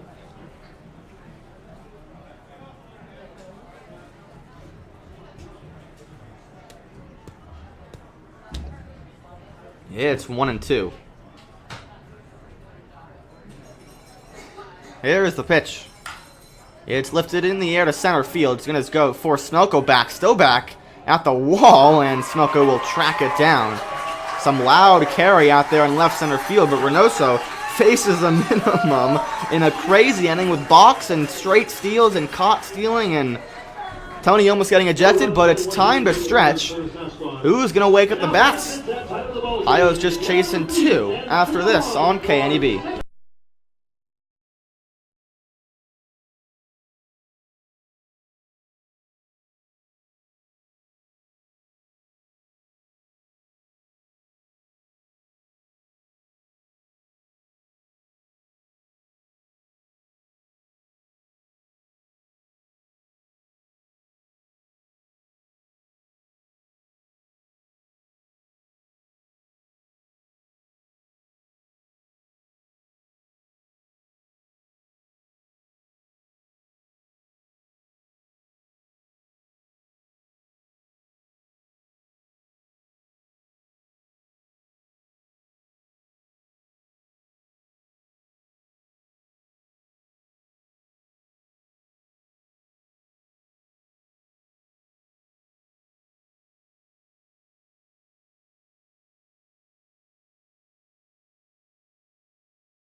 So this is going to be a new pitcher in the game. We'll tell you who it is. Little 3/4 sidearm delivery, and the book is closed on Connor Jones. Performance very well done for him.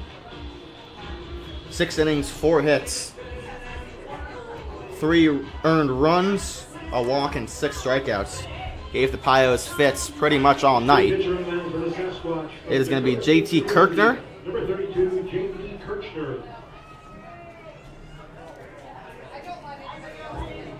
From Dakota State University out of Lenox, South Dakota. And he'll look to hold this lead. Bottom of the 7th, Kirkner just with 4 1/3 innings this year, a 4.15 ERA. Rehabilitation Care Center of Scottsbluff for being a proud sponsor of our 7th inning stretch. And he will face 9-1-2. LT, Smelko, and Jeremiah as the Pios just chasing 2 here in the bottom of the 7th. Kirkner, first pitch is a slider through the front door, strike 1.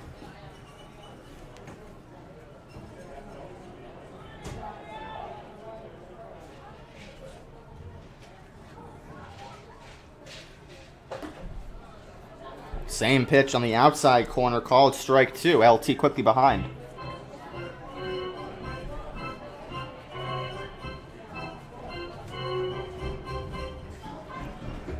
Oh, 2 to LT. Long windup. And a kick of the leg. It's a slider that sweeps way away. 1-2.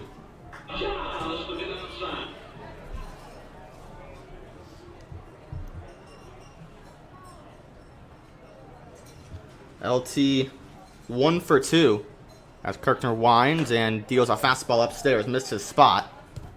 Was pretty close.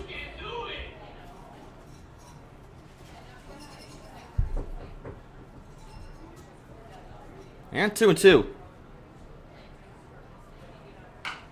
It's Q the other way, softly hit, dropping, and it's foul. Right over the first base line.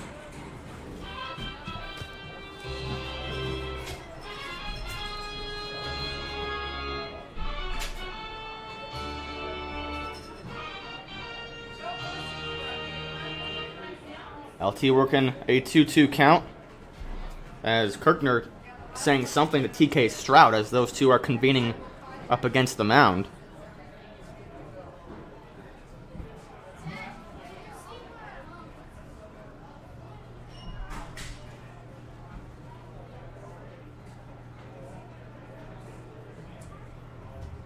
Two balls and 2 strikes. Leadoff man LT. Kirkner winds and delivers. He fights it off.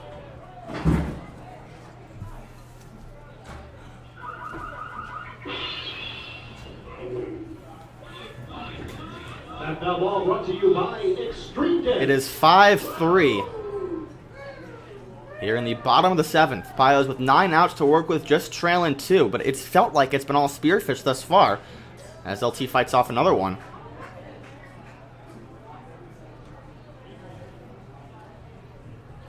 We'll have the Runs a post-game show after this game, as always.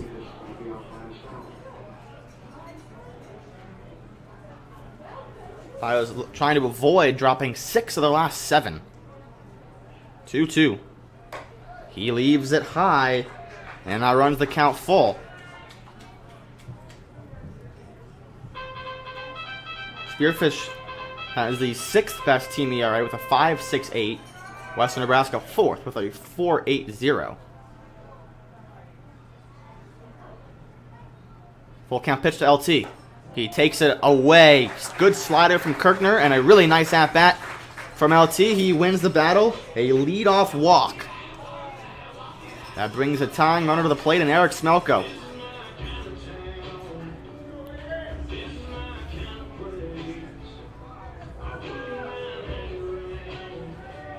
What a weird game.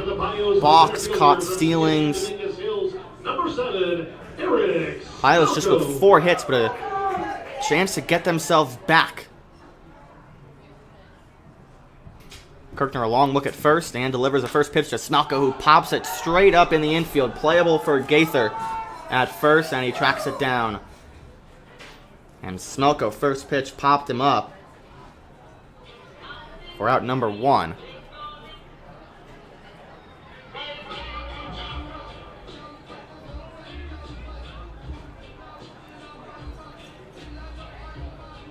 Next batter, the shortstop from Skyline Community College, number 10, Chase Jeremiah. Here's Jace. So looking for his first hit of the night, 0 for 3. And as on first, he can run. Jeremiah takes the slider. Good pitch. Strike 1. 1 away here in the bottom of the 7th. Pios now down to the last 8 outs. Tying runner still at the plate. 0-1 to Jeremiah. Kirkner deals, and Jeremiah takes it away. Almost pulled the trigger at the slider in the dirt, but held back. 1-1. I know to be tried for. That is all you have. The slider from Jones was so effective all throughout his 6-inning outing, and now Kirkner trying to establish that same pitch. It's a little, he's thrown it a little harder.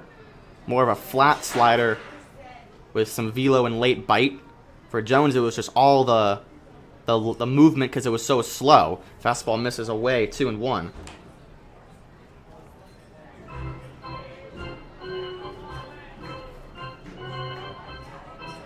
Have yet to see a changeup from Kirkner. It's been mostly, if not all, fastball slider. Another arm up in the pen for Spearfish. No one loose in the Pios pen. 2-1 from Jeremiah, taken. 3-1. Slider that missed away. I was talking about the potential of Ignacio maybe finishing this game, unless obviously the Pios retook the lead, then it'd be Paul Panduro. There's a very good chance we only see 2 more pitchers, Ignacio and Paul, for the Pios side. If Paul's not needed, Ignacio will finish it. 3-1. Jeremiah, that's ball 4 outside. 3 straight got away from Kirkner. That's his second walk. Pios are gifted an opportunity here. 2 on. Go-ahead runner coming to the plate in Zerfus, who has swung the hot bat tonight. 2 hits, an RBI, and a hit by pitch. He's reached base all 3 times. 1 out in the bottom of the 7th. Zerfus, a .319 average now, which is going to be more. He's 38 for 115.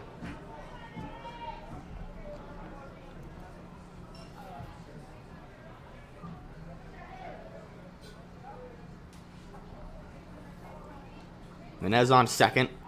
Jeremiah off first. Zerfus inside out's a ball down the right field line, foul ball. Fastball that ran on the hands. And I talked briefly about the arm angle of Kirkner. He's a righty that throws 3/4, so he's a sidearm guy. Not as submarine as Cade Castillo, Castillo was, whom the Pios saw a couple of times in Caldwell over the weekend. Kirkner more of a Chris Sale type 3/4 sidearm. 0-1, he misses away with the fastball. It's been a common miss for him this inning. And Zerfus looking for a pitch he can drive. 1-1, but in a good spot here, as Kirkner has not really shown an ability to make multiple pitches in the strike zone over the course of an at-bat. He got the first pitch pop-up from Smelko. Other than that, a couple of walks. To Nenez and Jeremiah. 1-1, righty to righty. Zerfus takes a fastball down Broadway, 1-2. Not what Zerfus was expecting to see there. Certainly a hittable pitch. That car now will go chat with Kirkner, making sure he doesn't throw that again.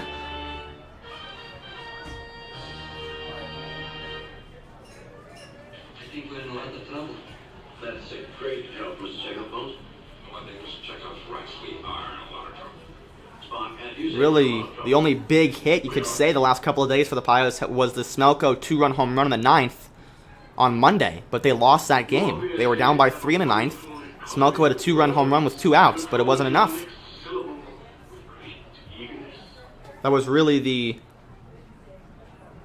only big hit that I can really remember the last couple of games.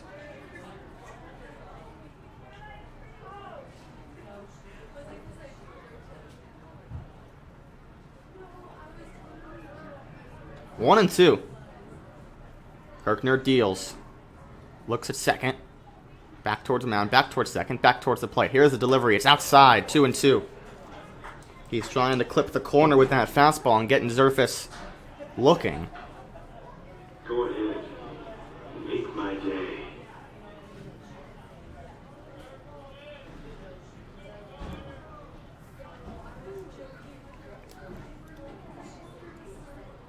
Zerf looking to deliver. A 2-2 pitch from Kirkner. It's low, and that one wasn't the 3/4 sidearm. Zerfus is like, what the heck? And Kirkner just spiked it. He's trying to get cute here. But now, a pitch away from loading the bases for Declan. Zerf has to attack here. Not looking for a walk, looking for the big hit. It's a full count pitch.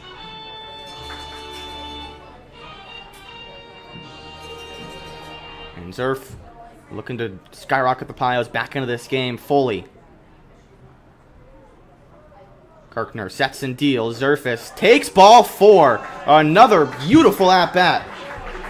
And Kirkner has walked the bases loaded. As this is Anthony Peterson to come chat with him. A walk for Nanez on a full count. A walk for Jeremiah on 3-1. And a walk to Zerfus on a full count. They've all taken consistent fastballs away from the zone. Now, Declan has shown a great ability to go the opposite way with away fastballs. The bases are loaded. The go-ahead runner is on base. What a spot.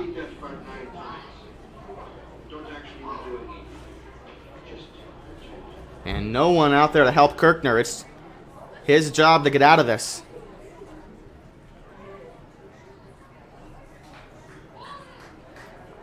And he'll have to deal with a very powerful hitter in Declan Weisner,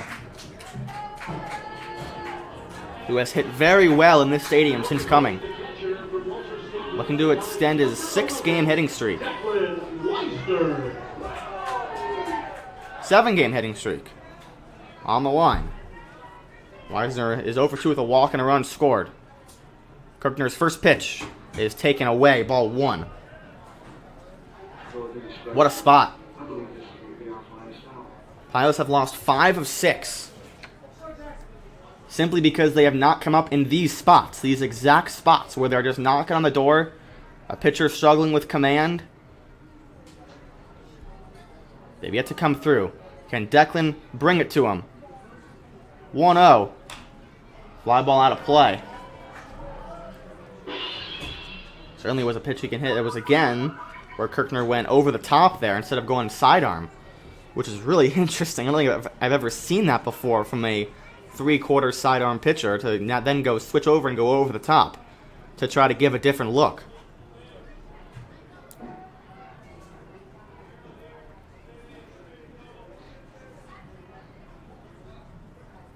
One and one. Here's the offering from Kirkner. Weisner grounded to the right side softly. Bachman goes to second, 1 over to first. No, they're going to go to third, and it's not in time. That cuts the lead in half. It's an RBI ground out for Declan Weisner. Zerf out at second.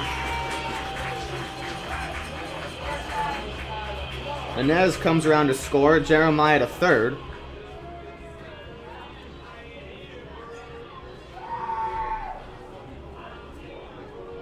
That is out number 2. And what a spot for Callahan, Number 16, Ryan Callahan, who comes in with the runners at the corners, 2 outs, tying run.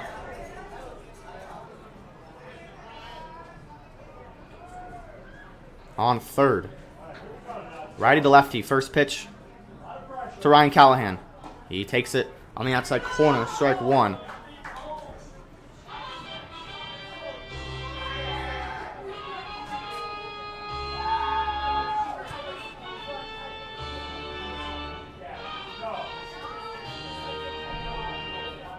Callie trying to break through here.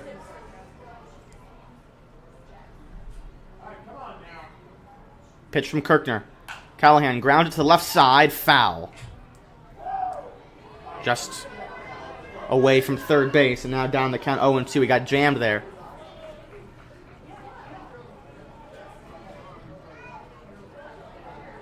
No one wants the big hit more than him. 2 away, runners at the corners. Declan on first, the tying runner Jeremiah on third, and the bottom of the 7th with 2 outs. It's an 0-2 count to Ryan Callahan. 0-2. Up and away, way too high. Complete waste pitch from Kirkner. And just his 3rd appearance of the season. It's been all Spearfish so far. They have double the amount of hits the Pios have, but back-to-back-to-back, 3 walks in this inning have, also an unearned run, has given the Pios life when really they probably don't deserve it. Callahan trying to make him pay. 1-2. Takes it away. Kirkner tried to jam that fastball on the outside corner.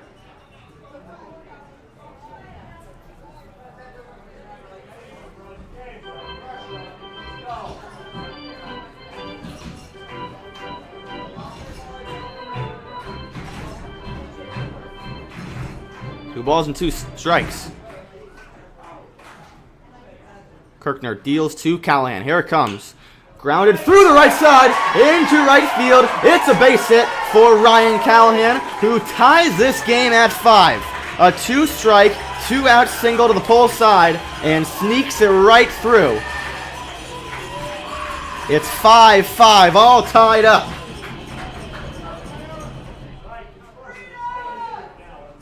A slider that almost jams him and pretty much almost breaks his bat as well.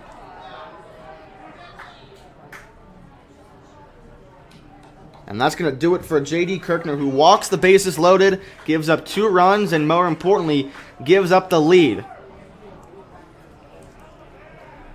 Jeremiah scored. Well, by the way, ladies and gentlemen, as always, There'll be runners at first and second when we come back on KNEB.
Two runs so far in the bottom of the 7th for the Pioneers. From Seattle University, number And a chance for more with the new Pios, Shane Jamison. Looking for another big hit. He had a huge go-ahead single in Caldwell a couple nights ago. And new pitcher into this game is Dylan Ritchie from South Dakota State, who misses high with the fastball. A superb reliever this season, a 2.32 ERA in 19 1/3 innings pitched, 24 strikeouts to 8 walks, 6'1", 205 from SDSU. Jameson with 2 on, 2 outs. Tie game here in the 7th. The pitch is swung on and fouled back. So 1-1. Jamison, sack fly RBI back in the 6th. Pios have scored 4 unanswered the last 2 innings to come all the way back. They've been doing it with walks, ground balls, sack flies.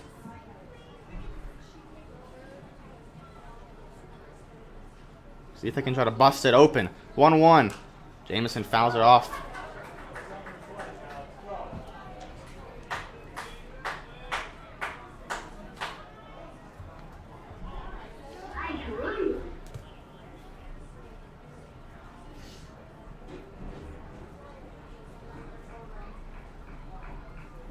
One ball and 2 strikes.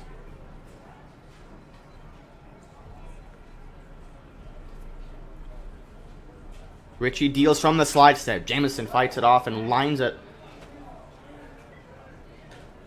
down the first base line.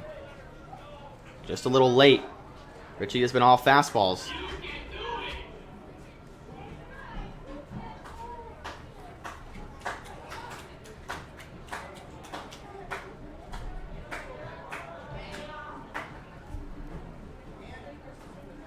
Another 1-2. High fly ball towards left field. Weinstein is right there. I'll wait for it.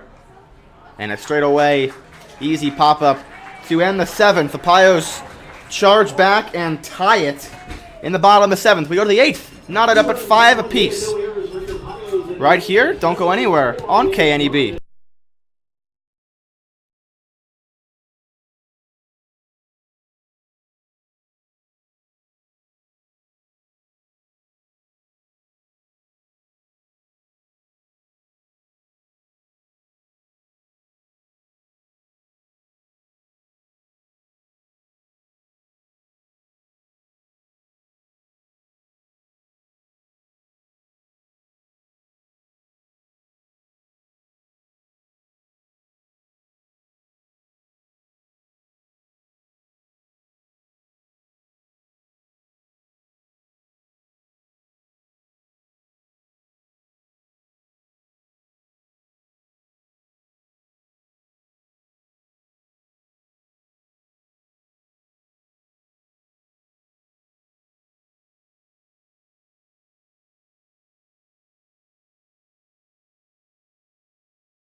As always, beer will be available through the middle of the Ignacio is still in this game. It is now a tie game. The Pios 5 runs on 5 hits. J.D. Kirkner walked the bases loaded. It was an RBI ground out from Declan Weisner, and then a seeing eye single into right field for Ryan Callahan. The 2 runs. Pios have scored 4 runs the last 2 innings on just 3 hits. They've also left 3 runners on. Callahan, the biggest hit so far, as Ignacio will face 6, 7, 8. Hoyer, who has the home run in the 4th, took 2 ground outs as well. Gaither and Carr. And we are ready in the top of the 8th. Swing and a miss.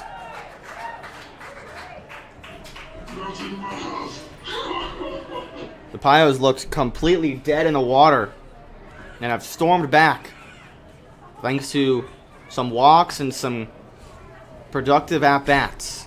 0-1 from Renault. So another swing and a miss. Good changeup.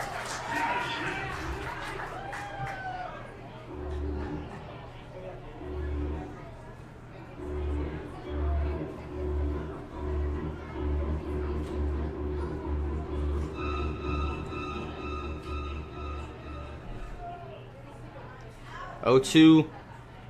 Long windup for Reynoso when he misses away.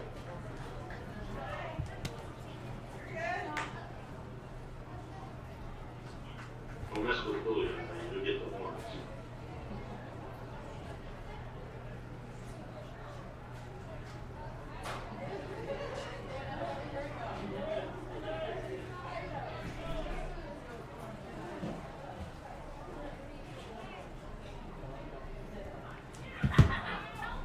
1-2. To the leadoff man Hoyer, who homered in the 4th.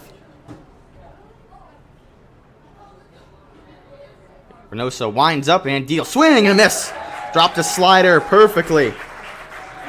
And got him to leave the zone. Oh, what great break from that slider from Reynoso, completely dropping off the bottom.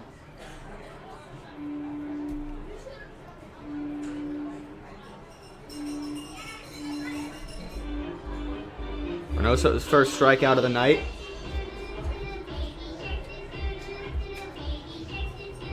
Now batting the first baseman from Everett Community College, number 34, Damon Gaither.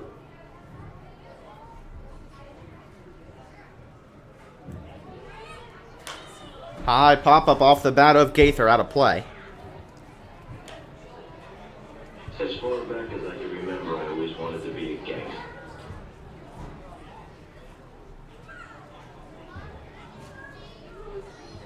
Oh, 0-1. Reynoso winds it up. Big kick and the delivery. Here's a slider dropped in the bottom of the zone. 0-2. Reynoso dealing once again, looking to potentially go the distance, perhaps. We'll see if Paul comes out for the 9th, if it's still tied. And then hopefully the Pios were to walk it off. On the corner, dropped in a breaking ball, called strike 3. Back-to-back strikeouts to open up the frame for Ignacio Reynoso.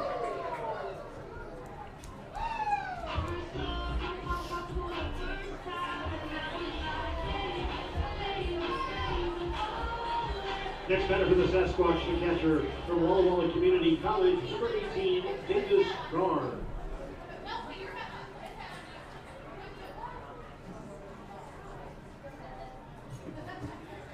And the first pitch is inside the car. 1-0. Carr has reached base every time. He's 2 for 2 with a walk and a run. He scored on that air from Declan Weisner. 1-0. On the outside corner, hard fastball, called strike 1.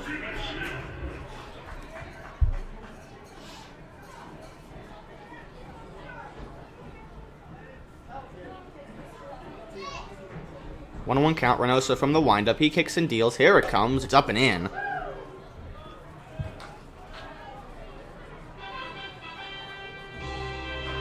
Five game. It has been a game of runs, unanswered runs. When I say a game of runs, I mean scoring runs, like multiple at a time, and like in basketball, runs. 2-1. Just misses down. 3-1. And when I mean by lots of runs, 4 unanswered for Spearfish to take a 5 unanswered to take a 5-1 lead, and then 4 unanswered for the Pios to come right back.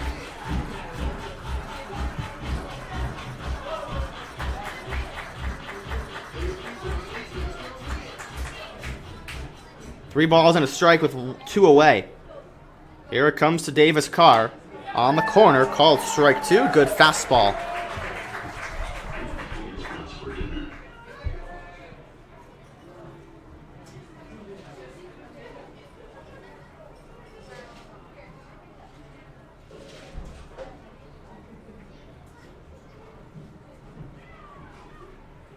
Three and 2. Swing and a miss.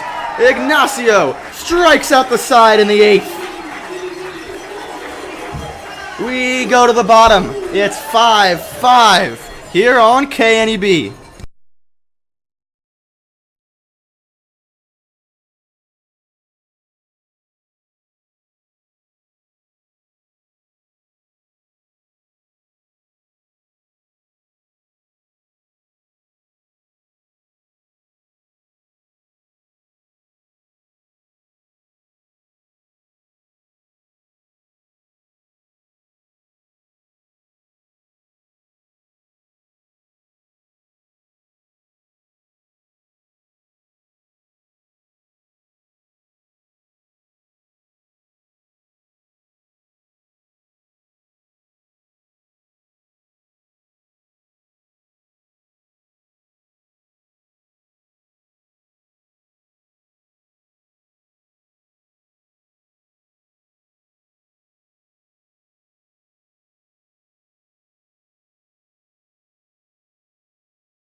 Top of the ninth, tie game. Pios have stormed all the way back. It's 5-5. Dylan Ritchie still in this game. Bottom of the eighth. It is definitely not the top of the ninth. It's the bottom of the eighth. As Paul Panduro trots out towards the left field bullpen to go warm up, as he will get the ninth, no matter what, I would assume, whether or not the Pios score here or not.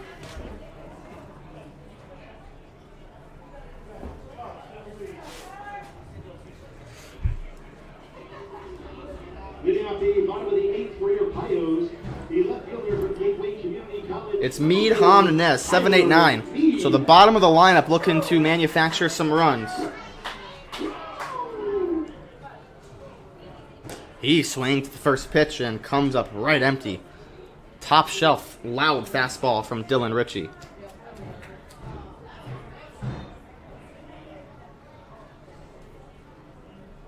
And the next offering is popped straight up in the infield. It's going to be playable in foul territory for Gaither away from first base. And he makes the one-handed catch. The hat falls off. It's a pop-up for Meade, one away. So it's up to Stevie Hom with one away, who's 0 for 3 with back-to-back strikeouts in the 5th and the 6th.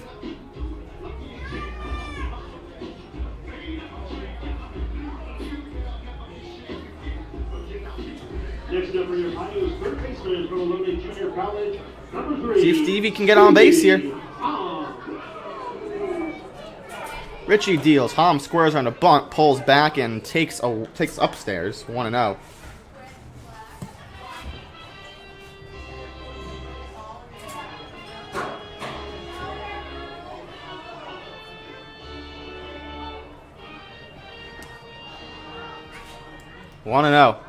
He squares around a bunt again and takes ball 2.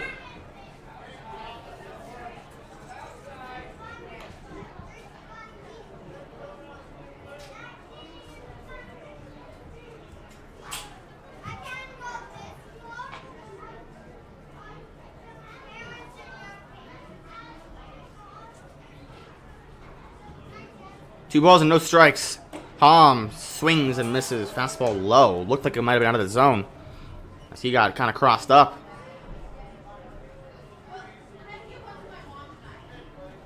Ritchie on the attack. 2 balls and a strike. Hom still working ahead. He sends it on the ground in the infield. Springer fields against the grass and gets to first. Hom got jammed, and that's out number 2. It's up to LT, quickly 2 away here.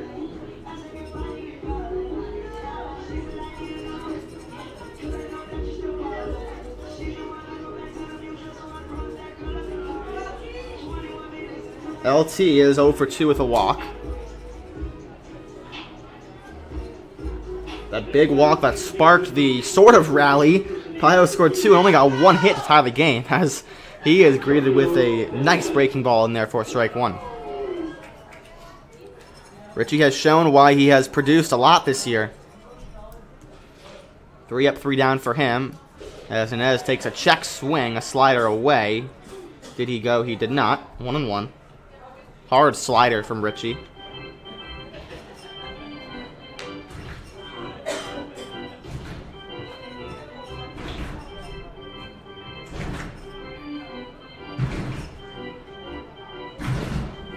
Not even at 1 apiece. On the outside corner, a fastball and a good frame from Carr, 1-2. Smelko on deck, so if LT were to be retired here, Pios would have a chance to walk it off nonetheless, whether or not Spearfish scores or not, with the top of the lineup. Swing and a miss. That's a good slider from Ritchie. He goes 1-2-3 to match Ignacio. Donuts in the 8th. We go to the 9th. If the Pios are going to win it, they're going to need a walk-off. First one of the year, perhaps, in the cards. Even at 5, headed into the 9th on KNEB.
We are in the ninth. It's 9-1-2.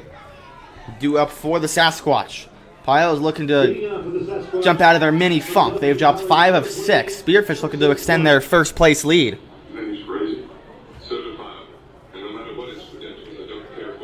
And Reynoso will get the ninth. First pitch to Vorwald is away and down. So why is decision interesting to leave Paul Panduro in the bullpen? He's still warming up. I mean, the timing of him warming up means that this was Ignacio's inning from the beginning, as the 1-0 offering is taken down low, 2-0. If the Pios are going to win, they're going to need it to do it via their first walk-off. They've gotten walked off 3 times this year. 2 have happened in the last week. Both off Paul Panduro. The 2-0 from Reynoso is popped straight up out of play.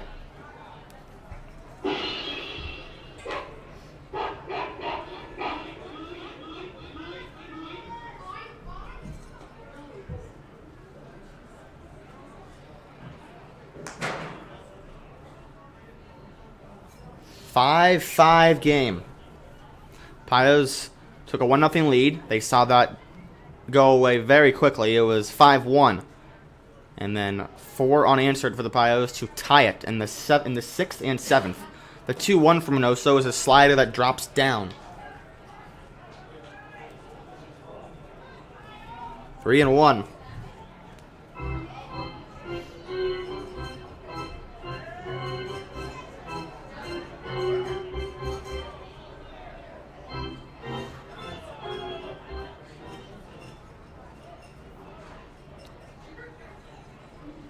Three and 1 pitch. Check swing. He did go around, says home plate umpire TK Strout.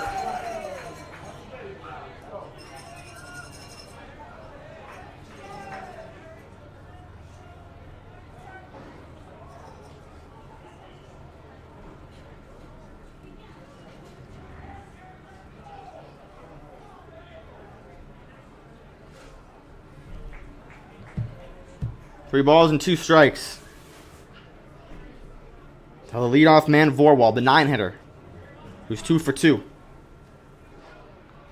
Here it comes from Reynoso. On the outside corner. That is 4 straight strikeouts, and ring them up. Reynoso has struck out 4 straight. And is cruising.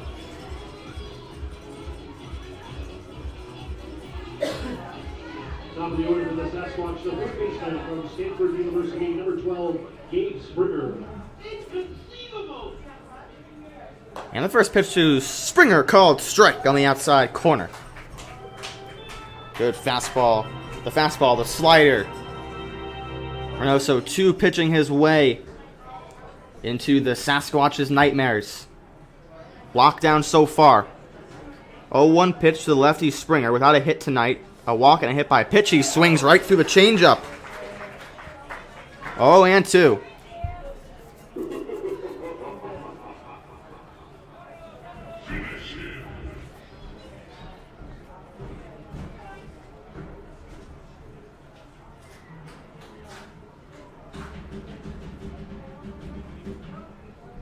Upstairs.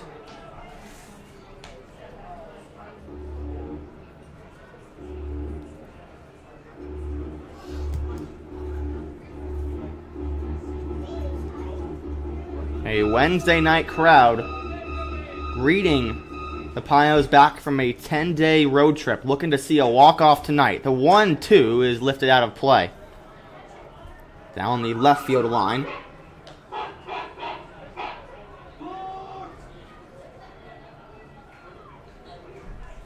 It's going to be Smelko, Jeremiah, and Zerfis. 1, 2, and 3. And Reynoso looking to give the Pios the opportunity to only needs 1 run to win this game.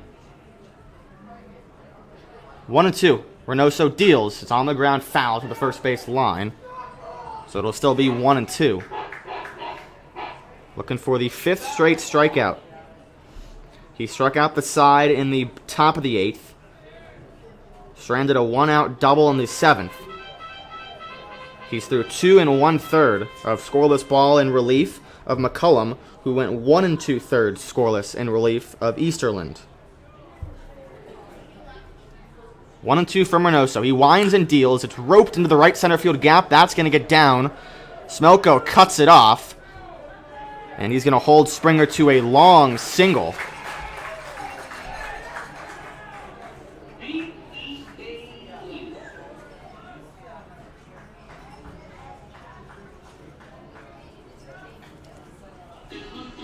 With 2 strikes, Reynoso grooves in a fastball that is right in the wheelhouse of Springer.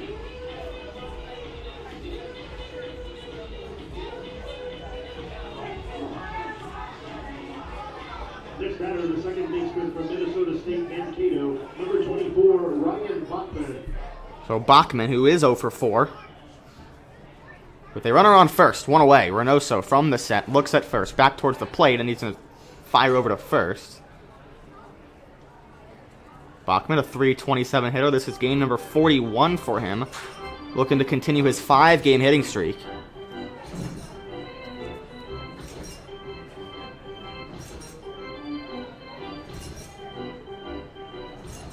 Spearfish has played 41 games. This is their 42nd and Bachman's 41st. He's only missed 1 game. Swing and a miss. And that's interesting as count will start 0-1 because Tony has fastened in the approach of 2 on, 1 off. And guys aren't playing every day. Really, Smelko's the only one who's playing every day. More so Smelko, it's like he gets a day off every 4th day.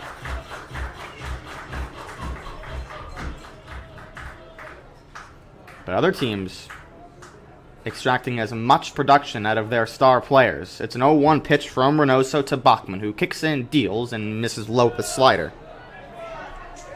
Good stop from Declan to keep that in front. It is a Wednesday night, a steamy night here in Gearing. 83 degrees, sun has set into a dark night.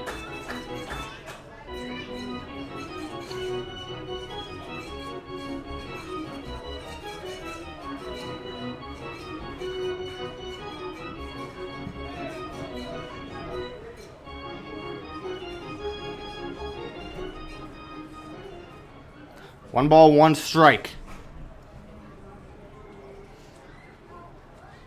Here's the pitch.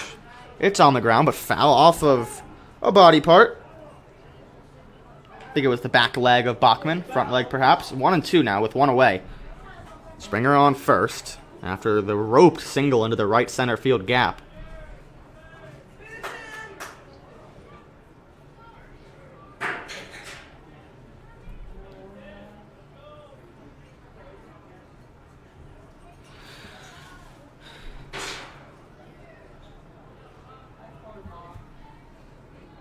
One ball, 2 strikes. Reynoso deals. It's on the ground to third. Hom gets the hop, goes to second. 1. Jeremiah backhand to first, or off the back leg. That was Nenez, not in time. Hom perhaps a better throw over to second. Gets a double play, but they'll get the lead runner. As Hom fielded it, went 5-4-3, but the throw to second almost pulled Nenez off the base, and he couldn't quite regather himself to make the strong throw to first in time. So a fielder's choice puts Bachman on, but he makes out number 2. And the 3-hitter McHenry, who's 0 for 4, strikeout in 3 flyouts. As Keefe will come and chat with Ignacio here in a big spot. Pios just with 5 hits. Really, they've been gifted the opportunity to be in this game due to some walks and costly air.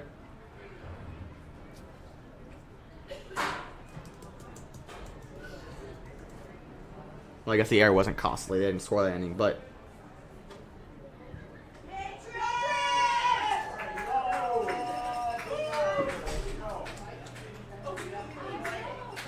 Reynoso's all business. Looking to strand 1 more runner, and hopefully Pios win it in the bottom. If they were to not, I would assume it has to be Paul Pandero to start extra innings. It has been used a lot the last week Reynoso, first pitch to the lefty McHenry. He looks at first, back towards the plate, fires and deals, and it's outside with the fastball just off.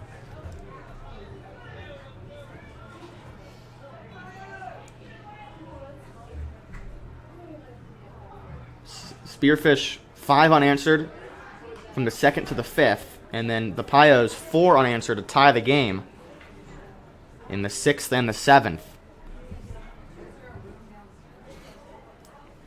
1-0 is the count to McHenry.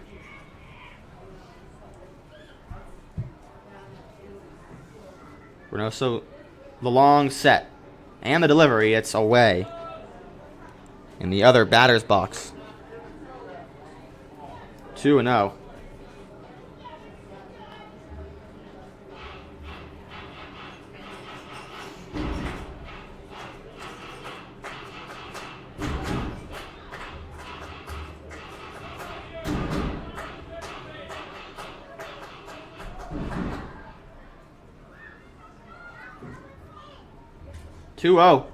On the outside corner, good pitch, clips it.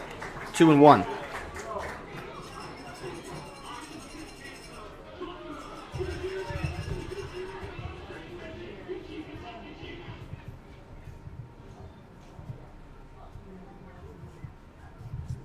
Two balls and a strike.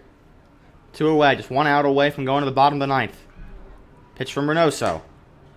He goes on the outside corner again. 2-2. McHenry has let both of those go.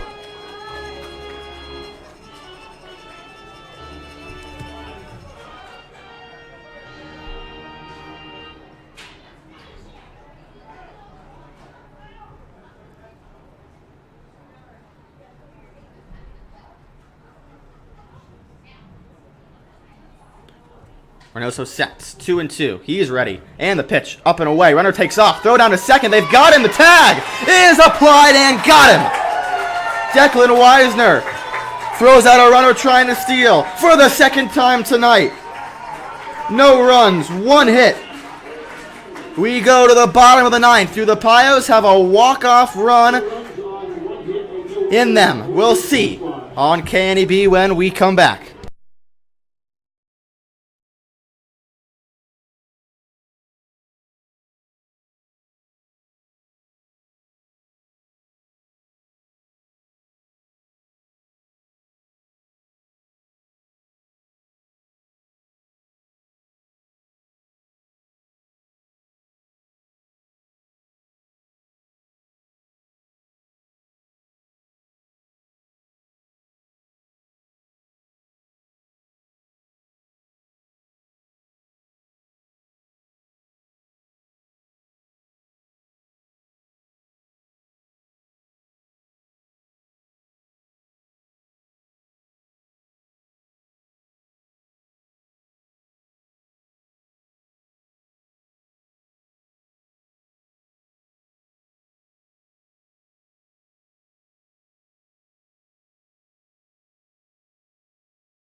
We can feel a walk-off in the bones. First pitch to Smelko is a strike. It's going to be Smelko, Jeremiah, and Zerf. If the Pios are going to win, they're going to need to walk it off against Spearfish. Smelko swings and fouls it off.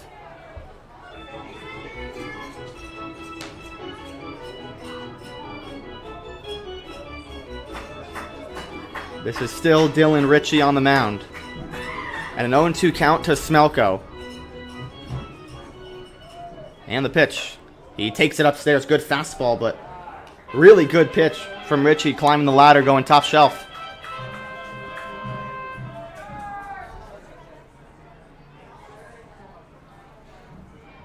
1-2. That's into left field and caught from Wint by Winterstein. Smelko almost got it to drop.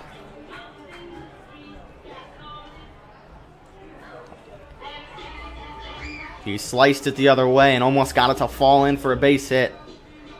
One away for Jeremiah. 0 for 3 with a walk and a run. Shortstop from Skyline Community College, number 10, Chase. As Jace takes a slider, strike one. Good pitch from Richie.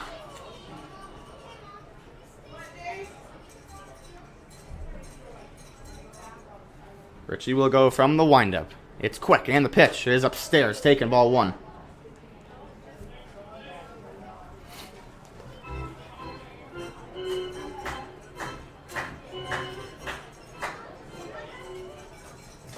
Two and one. Slider away.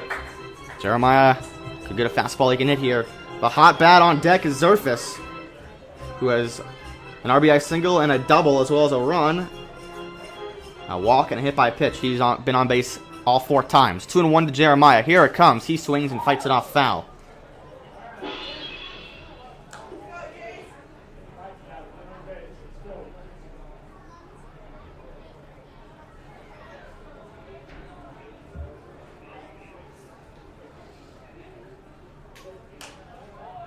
Popped up out of play.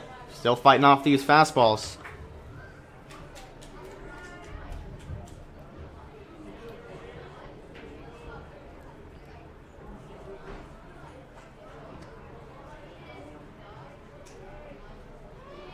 Two and two. That's lined into center field. It's going to be a base hit. A 2-strike single. And the winning run is on first. Jace Jeremiah. Who else? Getting that first initial hit right past the glove of McHenry. And was really smoked on a 1-hop into center field. So Zerf a chance to do it. Really good swing with 2 strikes from Jeremiah. Got a fastball elevated that he can drive. And smoked it on a 1-hop. Right into center field. Righty to righty, Jeremiah on first. Zerf swings away and fists it foul.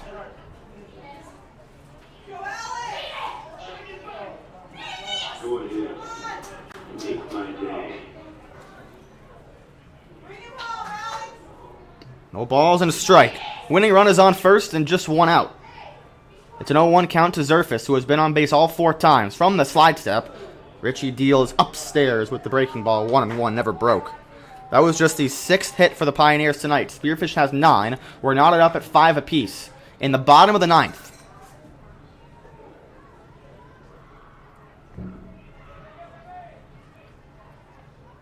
One on one.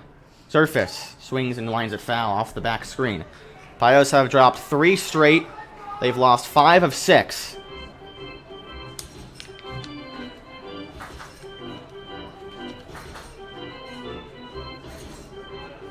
Looking to send this crowd home happy.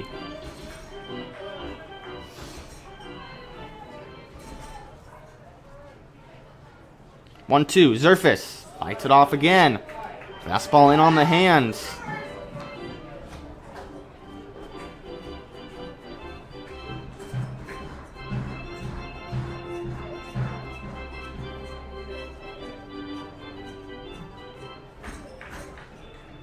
One and two. Zerfus has put together good at-bat after good at-bat for weeks now.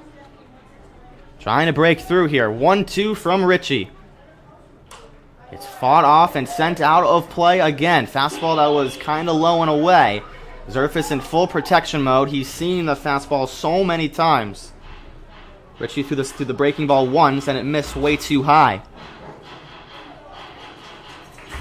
Although he's down in the count 1-2, Zerf has to have some confidence here. It's going to be a 1-2 pitch with Jeremiah on first as the winning run. Here in the bottom of the 9th. And they're going to throw, or not even throw, but Richie will step off and take a good long look at Jace Jeremiah.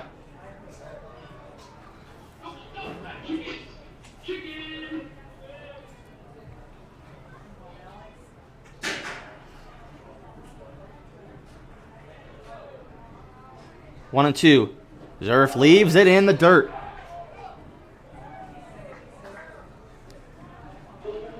He tried the slider, and now Zerf has seen it all. Ready to attack here. Count even back up at 2-2. I love how Declan on deck has just one shin guard on. Half the Pios dugout is out of the dugout, waiting to pounce on whoever's the hero. See if it can be Zerfis right here on a 2-2 count. Jeremiah off first has the winning run. The pitch to Zerfis is lined down the right field line. That's slicing. It's a fair ball into the corner. Jeremiah racing around third. Fielding is Vorwald. Jeremiah's coming home. The relay throw. Not in time. Alex Zerfis is the hero tonight.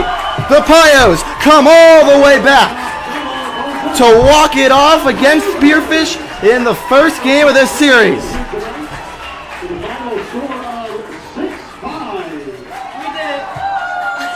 Zerfis puts a ball into the right field corner to send Jeremiah home. Zerf, the hero, Pios win it. We'll have the Runza postgame show right after this. Pios walk it off and come all the way back. You're listening to Pios Baseball. Don't go anywhere. First walk-off of the season. Runza postgame show right after this.